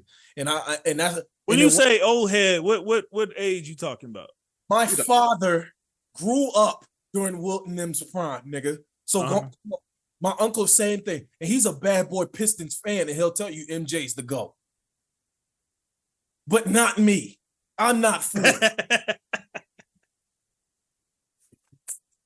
Not me, not this guy. Are they disappointed in you for that? They'll never be disappointed in me, Negro. You be trying it. Nigga got Hakeem top 5, and I'm supposed to believe that bullshit. Yeah, you said Hakeem. Let's talk about it. Duncan's better than Hakeem, y'all? Yes. Yes. I agree. In what way? What is he? Name one thing he better at Hakeem at. He always delivered. I mean, he was a great defensive player. I mean, great rim protector. Better than him at. Say it again. Can you name one thing that he's better than Hakeem? I just think he had the better career, honestly. Like when it comes to like players in general, Tim Duncan has always showed up. He always did his role. He didn't have to do too much. He knew what he had to do night in and night out. And he did it consistently for 18-ish years, maybe knocking on 19. That's why I have him higher. Also that because I also do value longevity, which is another reason why LeBron is definitely in that combo of GOAT. So I think that's the main reason why I have Duncan over him, is because he was efficient for a very, very long time. Hakeem, though, I love Hakeem, but I'm not putting him over Duncan. So notice you didn't name anything he did better than him, right? That's really my point with that. Bumpkin is not a better player than Hakeem. And he won. It ain't like the nigga never won. As soon as Jordan got the hell up out of there, everybody thought, oh man, it's our time. We finna win one. And here come this big old African nigga that they can't do spit with. Well, I'm not. Well, the way I do my list, I'm not just debating off of just like skill, off of like when it comes to certain things, who's better. I'm also taking in accolades. I'm taking in who they played in the playoffs. I'm taking in their playoff performance. I'm not just saying. Now, if you ask me as a player, would I rather take Hakeem or Duncan? As a player, I would take Hakeem. But when you talk about all these other things, when it comes to accolades, when it comes to competition they faced, when it comes to just teammates in general, who do they play with? That's all those reasons combined. Wait, so wait, Bumpkin played better competition. I'm not saying that. I'm just saying that I take in a lot more things than just skill for my all-time list. I'm not saying that Tim Duncan didn't have better. I mean, he's more decorated, but I guess if that's the edge, then okay. But I feel like player for player, he's not. Maybe more than just one criteria as to how I made my list. Why isn't KD in your top 10 then, nigga? I mean, KD has he's fringe top 10. KD's fringe top 10. He has a case. He ain't touching my top 10. You got Steph number 6. Barely 15. How you gonna have Steph and not KD? That like cancels out. You can't have one and not the other. KD had to win a ring with probably, in my opinion, the best team of all time. Steph accepted it. And Steph accepted it. He had a big 3 with the Thunder. Won nothing there. Had a finals appearance there. Went to Brooklyn. Won nothing there. Had Kyrie and James Harden. I don't care what problems he had with them. Niggas was hurt. Niggas was hurt. They played 20 games together. That's not my fault. If he was hurt, that's not my fault. He's had all these great teams year in and year out. And probably since his second year in the league, he's always probably had somewhat of a contender. And you telling me he only has 2 rings, and those 2 rings comes from a team who won the championship the previous year before he got there? And I'm supposed to put him like top 10 range? If I'm adding context, I don't think any of those is his fault. Wow, that's crazy. I mean, he showed when so let's go 2012 finals. Was that his fault that he didn't show up? I'm not saying it's not his fault, but great players delivered. And for him to only have 2 rings, but you need a team, right? I'll give you in 2012. He had a solid team in 2012. I ain't gonna lie, 2012, that was 2012. Honestly, yeah, 2012, it was just the Miami Heat LeBron. Not mad at it. It's first, very, very young, not mad at it. But everything past that, it's kind of like he just is not. The only series I feel like you could really get on him about is that Golden State series. That's the one. I feel like him and Russell choked. A lot of people just say Russell. I think it was both of them that choked that off. That's probably the only series I'll say, like, nigga, that was on you. But a lot of them other ones, that spit didn't have nothing to do with KD. When he was in Brooklyn, them niggas, like I said, they played 20 games together, and he still was a toenail away from probably going to the finals. So, like, if you don't have these certain accolades, I just can't put you in a top 10, Mark. Whether it's his fault or whether it's not, I just can't put you there if you don't have a certain amount, depending on how well you do each season. What accolades is he lacking? I mean, I feel like he needs more than those 2 championships with the best team of all time. That's all I'm saying. But you got Steph at number 6 though, and he accepted that. Did Steph not win without KD like twice? Steph stepped back as a leader and said, "You know what? You got it. You could be the forefront." And that's fine. But he also has 2 rings outside of those teams in which he was definitely the leader in. 2015, you can't tell me he was not the leader. I don't care if he didn't win Finals MVP because that was he is. 2021, that series against the Celtics. I'm like, come on, you cannot tell me he was not the leader of those teams. That's probably why I have Steph Curry. I give him more respect for the 2021 one than the 2015 because he definitely did not play like regular season Steph in that run. But I still feel like he came through. I just feel like you have to have something more to your name if I'm KD. I just need something more. If he can win a title with the Suns, which I don't see happening at all, then maybe I can look at him different. And I could make a slight case for him to be around the 10 list, like the 10, 11, 12. But I just can't. I need more. He's too great of a player. I could probably name 10 players over KD. After that, I'll be hell pressed to say with my whole chest anybody is better than him. Can I ask you, like, where would you place KD? Like, if you had to, like, stretch it out a little bit, top 10? I said like that fringe. To be honest, like I said, after 10, it's all over the place. You feel me? I'd have to tear it up or something. But if you had to just like pick like a random number, like where would you put it? I definitely wouldn't go any lower for a fact. I'm not going any lower than like 12, 13 for sure. See, for Not me, gonna be lower than that. I'm the same with you. I don't have a list like past that. I only have like top 10. I'll probably put him at like 14, 15. That would be hard because he's supposed to win in 2017 and 2018. He was literally on the best team of all time. He was supposed to win. Now, but why do you give credit? But why do you give Steph credit? That my only thing is I don't have a problem with you not having them top 10. But how you gonna put Steph in there and not him? No, they should be around that same split then. Steph has stuff outside of those 2 rings. He's won 2 separate rings outside of it. KD has not. But before Steph won that last one, did you have him top 6? Which last one? Tomorrow against 2021. Against Boston, I didn't have him top 10. But honestly, I'll say this. Honestly, once he won that ring against the Celtics, I'm going to be dead honest. I thought the Celtics 100% was winning that series because top to bottom, they had a way better team, in my opinion, because they had people like Robert Williams coming off the bench. They ain't had that experience, though. Shot blocker, and he was coming off the bench. Look at this nigga. And sometimes experience plays a big part. It was like the Rams, for example, I know it's not basketball, but just for a prime example, Rams versus Patriots. Rams were inexperienced at that year. Tom Brady and the Patriots had been there multiple times. So sometimes it's experience that pays it off at the end. But not only that, like once I saw him win that ring, like it really truly like I could see how valuable Steph Curry was to this franchise. Like, and he's probably like one of the most valuable, I'm not saying the best, but probably one of the most valuable players ever to play the game of basketball. I can't really say the same exact thing with, if that makes more sense. I mean, if the like, you know, the scenario they give, like the aliens was to come down and say like, okay, they need to beat us for you to get your world back type shit. If I have like, you know, if I had like a top 3, top 5 pick, I ain't gonna lie, Steph would probably be in that top 5 that I would pick for, like, you know what I'm saying? Like, I got to pick for my team. Steph would probably be in that. So I can give him that. You mean like an all-time team? Like, what do you? Yeah, like every player that ever existed, ever played, I probably would pick Steph in that top 5. I can't say that only because I feel like he's probably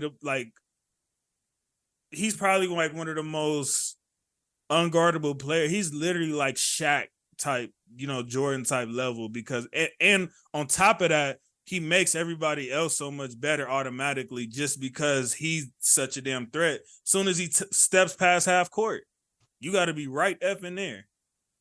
So that's the biggest compliment I can give him. Steph is hard for me to rank. I couldn't even, you know. I agree with you, but I feel like he's not too far or ahead of KD. I feel like they both, like, you know. I think I said this last time I was on the show, but like when it comes to like ranking lists, right? My opinion from like 6 to 10 can probably change like the next day. You know what I mean? I 100% do have Curry over Durant by a good little margin, if that makes sense. Probably like 5, 6, maybe 7 players like between each other. Or as of right now, probably like 10. But I feel like with Keem, he might be like probably the most underrated player as far as the stuff you talking about, like the value and all that shit. Like he was just as unguardable. He's the greatest post player ever to me. So because of that, the fact that he did get the hardware, he did get the MVP, and I think he even had a year where he got MVP, won a ring, and Finals MVP. He's like one of the few to do that. Like, when you taking all of that into account, I don't, you know, maybe he could have did more, but it ain't like he had like the greatest team either. So I remember reading a story about Hakeem like 5, 6 months ago. I remember the Rockets were doing like not as good as they were that season, and he got hurt. And they were doing pretty well without him, so they wanted to stick him in as backup. I can't remember what year that was, but that was somewhere between like 85 and like 96, where he was like really, really good. Mm-hmm. I don't know if I can have a player like that where they're saying basically, hey, you're our star player, but if we have you coming off the bench for a certain amount of games. I'm a fact check it just because I don't want to sit here and just talk BS. I mean, yeah, it would have been either super early or super late, but pretty sure. I don't think it couldn't have been in that late 80s, early 90s era. I will say I do agree with you. I feel like when we talk about the greatest players of all time, Hakeem is really, really disrespected. And it's mainly because he did play in that. Shout out to Isaiah, too, because he did have him top 10. And it's mainly because he did play in that Jordan era where everybody was mainly focused on Jordan. Nobody really talks about Hakeem historically. Like, as I see it, probably should get talked about more, but I don't think I can have him top 5. But I do wish he would get more recognition for how great of a player he was. Like, people forget, like, he won back-to-back rings when Jordan was out. You know what I mean? So, before I pass it to Dre, I just want to make the comment, never in life of lives am I putting a player that averaged 14 points on 43% in anywhere near an all-time top 10. And with that being said, Dre, you can we saved the best for last. You can give us your top 10. You said best for last. All right, can you hear me? Can y'all hear me? Yes, sir. Same nigga who says Carmelo Anthony is a worthy player. I actually changed that, so no Carmelo. So I got MJ. What happened to your camera, brother? Oh crap! I had to read my list. That's why. Oh, it's on there. Oh, all right. Yeah. So I got MJ at 1, Kobe at 2, Shaq at 3, Jokic at 4, D Wade at 5, Larry Bird at 6, Bill Russell at 7, Curry at 8, Tim Duncan at 9, and KD at 10. And I'm leaving that bum LeBron off. That's crazy, bro. And to go back to what you and Isaiah were saying earlier, no, LeBron does not play well in Jordan's era. He gets folded. You did a 180 on me. I was not expecting you to say this. How do you take JC's side? If you take JC's side, you're automatically wrong. I'm not, though. Kobe at 2 is even more crazy. I think I'm more upset at Kobe being 2 than 10 than LeBron not being on your list. Oh yeah, no. Well, he is never touching my list. I need a reason to why Kobe is 2. And I don't want to hear he played the closest like MJ, and that's why he's my number 2. I want to know. Okay, we're not gonna do Kobe slander either, though, my nigga. I love Kobe. Kobe could be anywhere from 2 to 7. To me, I think the GOAT is Michael Jordan. That's why I had Kobe at 2. The GOAT for me, throughout everyone, is MJ for me. Everyone, all these other bronze sexuals got him at 1, whatever, and that's cool. But no, because I'm telling you right now, LeBron does not do well in Jordan's era. He will get folded. Okay. I don't care. You have number 2. Really? I put Kobe because MJ is my number 1 through thick and thin, through everything. He's my number 1, and I think Kobe's my. And I he said no, Dre. He's trying to be disrespectful. He's saying that you have too high. I'm saying logically speaking, not because you have MJ number 1. Logically speaking, what makes Kobe so great that he's number 2 and he's past the Kareems, the Tim Duncans, the et cetera, he's easily see that's another narrative. That's why I call 5 him rings, overrated. bro. Hold on, Dre. And LeBron doesn't even have 5. That's another thing about Tim Duncan. That's why I don't mess with that nigga. Because he's another one that's overrated. At no point in time during that thousands era was anybody saying Bumpkin was better than Kobe. Kobe was far and away the best player in the league. And that was consensusly agreed upon at that time that he was the best player in the league. Now y'all trying to revise history and act like Bumpkin was just far and like it was the other way around. Like, stop playing, bro. Bumpkin was never that. He was never that. And for starters, you can always put Kobe over LeBron. Why? And fuck longevity and fuck I'm undefeated in the first round. You don't win a championship in the first round. I ain't even own LeBron thing. I can understand that argument. But the narrative that young niggas done put on Kobe versus Bumpkin is crazy. That's what I feel like need to get addressed. So basically what I'm hearing is like Kobe is better than LeBron because he is better for sure, and the rings show it too. LeBron only has 4. That bum's only got 4 compared to Kobe. I'm not saying Kobe's better than Bron, but he's definitely better than Bumpkin for sure. And he didn't have to bounce around from Dingo. He didn't have to bounce around to stick. He didn't request a trade like 3 times during his career. LeBron did. Hey, real quick though, USA team, the Redeem team, because of it, because the Lakers didn't know if he was a team player or not, and he basically had to join that team and win a gold medal just to prove that he was not a selfish player. I mean, like we can't sit here and act like Kobe was never been like on the edge of being traded or asked for a trade. Like we can't sit here and say that. But at the end of the day, Kobe and MJ, Kobe was never on the they have verge of killer. being traded. They have Nigga, he asked for the trade. Look, you should What are we talking about? watch that Redeem Team. They told that niggas. I seen Redeem Team. Then you should know exactly what I'm talking about when I say that. They were definitely saying he was a selfish player, and there was a good chance that he was asking for trades and all that. No, he was asking for trades, but the team wasn't planning on trading. They were him. basically saying he was a selfish player, and he needed to join the Dream Team. Kind of like everybody in LA was calling Kobe a selfish player. That's not like a shot at him. We all said that. Didn't he not? Didn't he not play? What year was it? It was like in the first rounds against the Suns, and I think it was like Game 6 or Game 7, where he just didn't want to take up a shot because he wanted to prove a selfish point. No, that was 2004 against the Pistons that you're talking about. I don't remember what series, but like we can't just sit here and act like Kobe has never had his moments like this. Like every player has though. I'm not even. But that actually had a big effect on the Lakers in general. Like that basically threw their entire. The big effect is that Shaq ended up having to leave and he broke up a dynasty. That was the big effect, but he made up for it. Shaq outplayed Kobe those 3 rings. Kobe wasn't even the best player on his team on a championship team until he won that 4th one. I mean, first of all, nobody would have been the best player on that team. So when people say that, it's like, okay, nobody would have been. It was a young Kobe. He was what 20, 21 years old when they started winning. Still, and his numbers scoring wise wasn't that far apart other than that first year. Okay. And that was the year that he had to get the Game 4 or Game 5 when he took over when Shaq fouled out. There was still a big differential between Shaq and Kobe at that time period.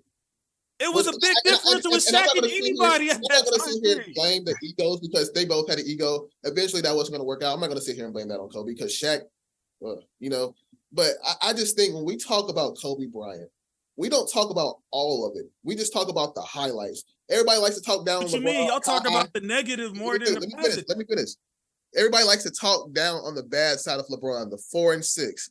And all this great stuff. But when it comes to Kobe, all Dre is sitting here is telling me is 5 rings. He is telling me nothing else. Man, as to why. No disrespect.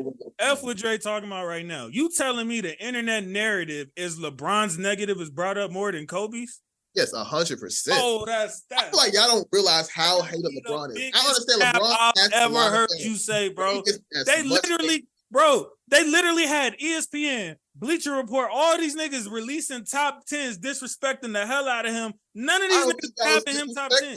The only thing I think that was disrespectful about Kobe is to say he's not top 10. But I didn't see a lot of top 10s besides ESPN, and I think it was a stupid list. That's like the only list. Maybe Bleacher Report. Isaiah, on some G Spit. Do you remember that when all them lists got released, the top 10s from all these different platforms and Spit, and none of them had Kobe top 10? Yes. Yeah. Okay, so that's what I'm referring to.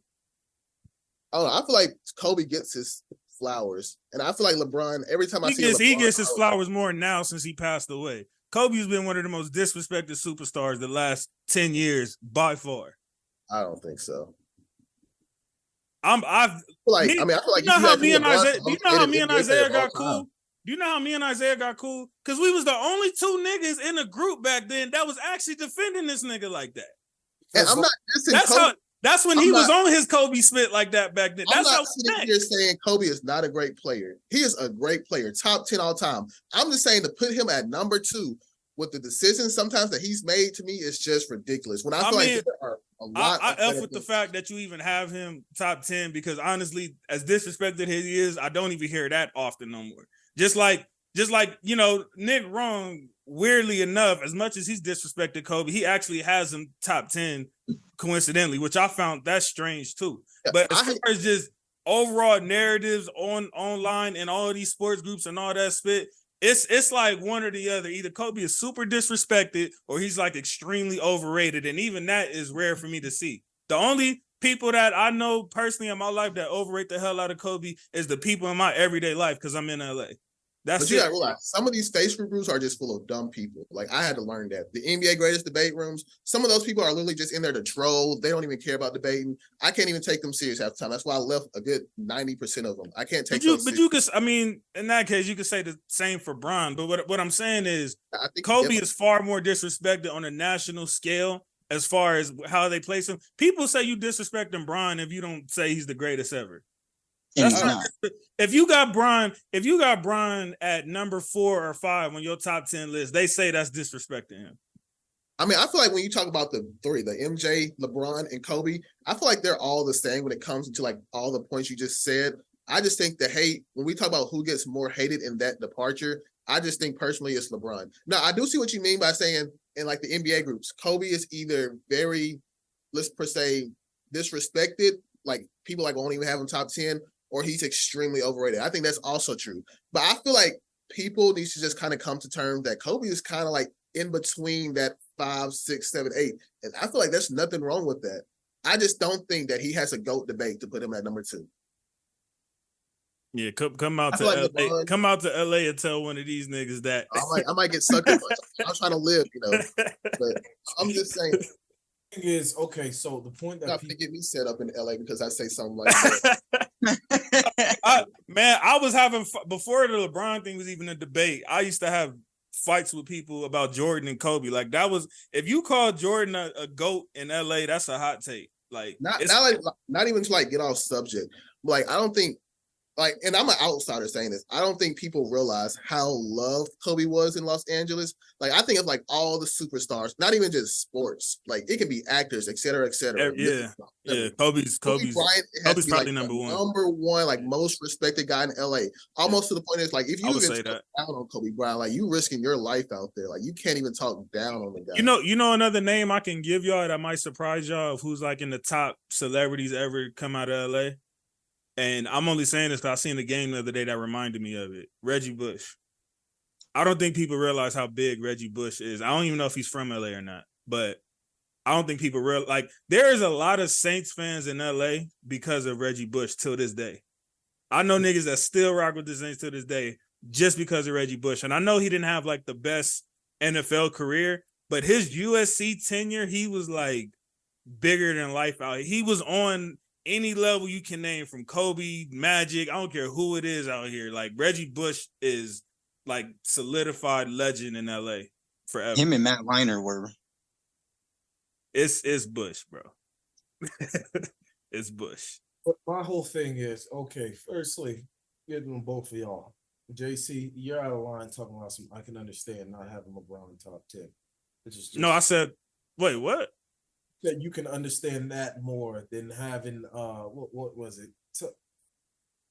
You said you can understand that more than having Duncan over Kobe, nigga.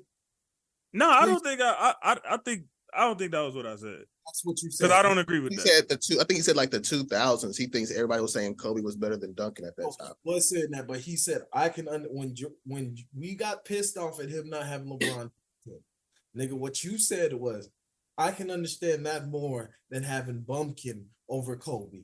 No, I think, okay, if I said that, I don't think I said that, but if I said that, I was probably talking too fast. I think I was just ready for the Jay Will smoke with Bumpkin, because I've been waiting to get that off my chest for so long with the revising history with Bumpkin and Kobe. So I think that's why I think I was just saying, like, man, F the LeBron stuff. Like, I'm not even talking about that. I'm not comparing. And I might have, or I could have said top 2 maybe. Like, I don't know. But I was more so on the Bumpkin and Kobe thing. I don't agree with any list that doesn't have LeBron top 10. I can say that. And that's another thing when you debate in top players, because like, I'm not even trying to make Kobe seem like he was just a bad player, But when you're talking about 2 greats, that great of player, you kind of have to poke out those narratives. Even though I think Kobe is one of the greatest players to ever touch a basketball, when we sit here and talk about comparing other people to other greats, you just have to kind of nitpick at it, even if you really don't want to. Because I love Kobe. I don't want to sit here and seem like I'm a Kobe hater. Maybe didn't love him growing up. I was kind of neutral. I was definitely a LeBron. But you had some of them talking points, though. But you know what I mean? The biggest one I hear with Kobe to down his career is Shaq. That's the biggest one. Oh, he wasn't even the best player the first 3. Like, anybody would have been You're telling me 20-year-old LeBron would have been better than that Shaq on that team? Like, I don't care who it is. Nobody was better than that nigga. I just feel like if you're putting him that high, like he has to be. At least one of those series. All 3 of them were all Shaq. I feel like if you're gonna put Kobe at number 2, it's not that it was all Shaq. Shaq's numbers were just he was definitely the best player on those teams. The 3 centers who was guarding Shaq those series. I'm pretty sure they were definitely bums. But I'm just, but look, the only respectable one is the Dikembe Mutombo. I don't even know if you can say respectable, but that's not my point. All I'm saying is, let me listen. Let me talk. Player of the year that year. So all I'm saying is, if we're going to put Kobe once again at the number 2 spot, I need him to. I don't care what the matchup is. I need him to outplay Shaq at least. So why? All I'm asking is one of them. I feel like it's disrespectful to put him that high. So what? So why does it not matter that all the way through the playoffs he matched Shaq or even played better than him, especially against the Spurs? I would have to look at the statistics, but I'm pretty sure Shaq outplayed him most of those playoff runs. But let me put up the numbers because I don't want to speak. Which would make sense though. He's 21 years old, bro. That's and it's not like Kobe. It ain't like Kobe was just sitting there on the sideline getting carried, averaging 10, 11 points. My nigga. Said he was getting carried. Kobe was averaging elite numbers. Shaq was just averaging. I never said he wasn't getting numbers. I think Shaq and Kobe is 1A, 1B. I never said he was getting carried. But I mean, so why bring that up when talking about them then in that way of taking it away from Kobe as like his points deduction? If we're going to put these guys at such a high level, then why can I not hold them to the exact same standards? You know what I mean? Like Kobe, I don't have Kobe top 2, but I don't. I mean, if somebody says it, I ain't got much of a fight for him. That's my whole debate.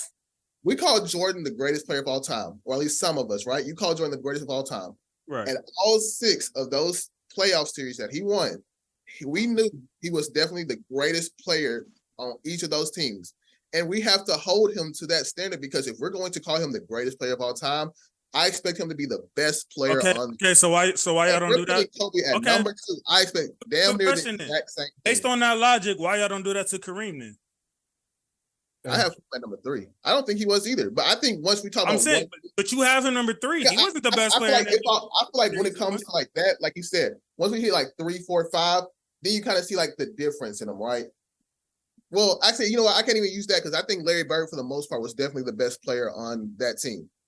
But I said, he didn't get Finals MVP every time either.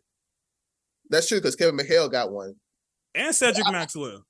I just feel like if you're talking top 3 at least, I just need to see it. Like I feel like you can't really change my mind on it because this is more he like, nigga, I don't want to hear none of your points. I'm staying where I'm staying. I'm trying not to speak gibberish because at the end of the day, it was more of a response to Dre. But I'm just saying, I feel like Kobe just needs. I just need more of Jordan. Man, my last point on this, bro. For one, with the Shaq thing. Okay, so LeBron, when he first went to the finals with Miami, was he the best player in that series? Definitely not. Okay, so how come that's not held against him in that same standard with that? And then on top of that, the fact that, okay, no, he didn't have Shaq, but he did have 2 other bona fide all-stars with him on that team for that entire run. And then he lost Cleveland and got 2 more bona fide all-stars for that entire run. So how come that's not held against him in the same way that people hold Shaq against Kobe? I see what you're saying, but at the same time, besides that first finals, LeBron was definitely the best player on all of those championship teams. Kobe, at least he played 5, at least 60%, he definitely was not the best player. LeBron's 3 or 4, he definitely was the best player. And I'm not even going to bring up finals losses because I feel like that's unfair because we're talking about championships. But besides, what year was that? 2012? One of those years, I can't remember. But besides that, I think LeBron has 4 and definitely 6 been the best player. I think LeBron has definitely been the best player on all those teams. I would agree with you. But last thing I'll say is I don't think he was the best player on that last playoff run. He was the best player in the finals. I don't think he was the best player in that playoff run, though, on the last. Oh, 2020? Yeah. I can respect that take. Dre, unfortunately, I know I told you you was going to give us the updates, but I think we already at like our longest episode. Don't worry about it, bro. And I ain't trying to, you feel me, stretch it even more. We didn't give y'all the prediction episode, but I hope we still gave y'all some great material. You know what I'm saying? We had the back and forth today. Appreciate y'all for pulling up, my brothers. I hope y'all ready next week. You know what I'm saying? I don't know if y'all gonna go on the fly or if y'all got y'all predictions ready, but I can't next wait. Tuesday for a fact, I got y'all. I promise you. I don't care what Isaiah hollering about. It never happened with him. I got y'all next week. All right. If I don't bring it next week, Isaiah will be the host for the rest of 2023. I put my credibility on the line with this. Prediction episode next Tuesday. Isaiah about to sabotage the shit out you. No, He gonna tell he finna text everybody on Instagram. Hey, no episode next week. JC told me to tell y'all. Bro, that's exactly. Putting that shit all over. And Isaiah, when you go to bed, Isaiah, before we get out of here, when you go to bed and your head hits that pillow, I want you to remember one thing. Actually, no, two things. Number one, you're amazing, but number two, LeBron's a bum, and you know it. Damn. I don't. It just seems the Celtics fan talking in you that you thought. Hey, to be honest, if there's any team that can talk, it would be the Celtics because they you feel me? Yeah, they had that man number for years. So ganged up on that boy first. What the fuck? They ganged up on that nigga first. Like one ring since like the Ronald Reagan days, and I'm supposed to be like the franchise. Like, why am I supposed crazy?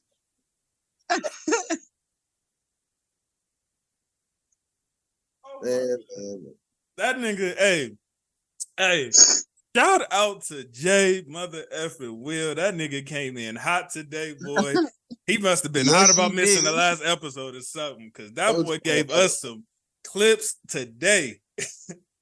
JC, you don't understand. When you miss a showing, it's so hard to like it irks you. It's like, really? No, you know what though? It's a fun environment to be. I finally got to see how y'all feel, because you don't know how many times I was screaming at my phone during that episode I watched that y'all did without me, where I wanted to make like literally every topic that came up, I had something I wanted to say, bro, and it was killing me. So I do kind of see how y'all be feeling now, just missing one. But shout out, then it feels like, man. Thank y'all for giving me y'all time. Like I said, we might have broke the record. I don't know for sure. We might have broke the record for our longest episode ever. I appreciate second time pulling up, giving me your time. Thank y'all for tuning in the way y'all have been. Make sure y'all like, comment, share, subscribe. Let's take this to the furthest extent. You could catch us on all major directories from Spotify, Apple Podcasts, Pandora. Just type in All Grind Sports Show and you'll see us pop up. Before we go, I'm sorry, bro. That Michael Orr situation got me all types of fucked up. Oh yeah, I seen that spit right before we got on here too. How the fuck no money off the movie that's about his life, even though it's an inaccurate story, nigga. Even though the story is inaccurate, y'all had the nerve to make a whole movie about this nigga life and then give him a dime. Yeah, that's foul. They tricked him. That's why he's suing now, because he's kind of starting to realize. Yeah, I seen it. He's suing the spit out of it. I hope he get everything. At first, I thought he didn't care, which has been like respectable, because But then I think like later on, he's kind of learned more about the family and like why certain things happened. And they used him for money. Basically, it was a money thing. That shit crazy, bro. And like, bro, he deserves half of that, if not all of it. He deserves. To be honest. To be honest. But the thing about it is, he might get the Britney Spears treatment. Like, sorry, you signed the conservatorship, so you can't get nothing. I mean, we can get you out of it, but you can't get nothing. And which is, I hope not. Because like that shit ain't right, bro. You had that boy thinking that y'all legit like cared for him and loved him and wanted to adopt him, and now a whole different story coming out. So I forgot what the book was called, but he just released a book that is basically how his actual life went, and I would recommend it to anybody who's interested. Right, I'm gonna go get my dog. Most definitely. We need to run his numbers up for that, man. For real. That they showing it up on getting an Oscar-nominated movie, that like a white savior movie, making it seem like they saved this boy from gangs and addiction, and he couldn't even read, and this, that, and the third, and then come to find out he like, bro, I can read. I was playing football before I met them. My uncle enrolled me in the school, but they did take care of me a little bit. Like it wasn't to the magnitude like they was acting. Road to 100, man. Go Rams, go Lakers, go Dodgers. Peace. Next week, man.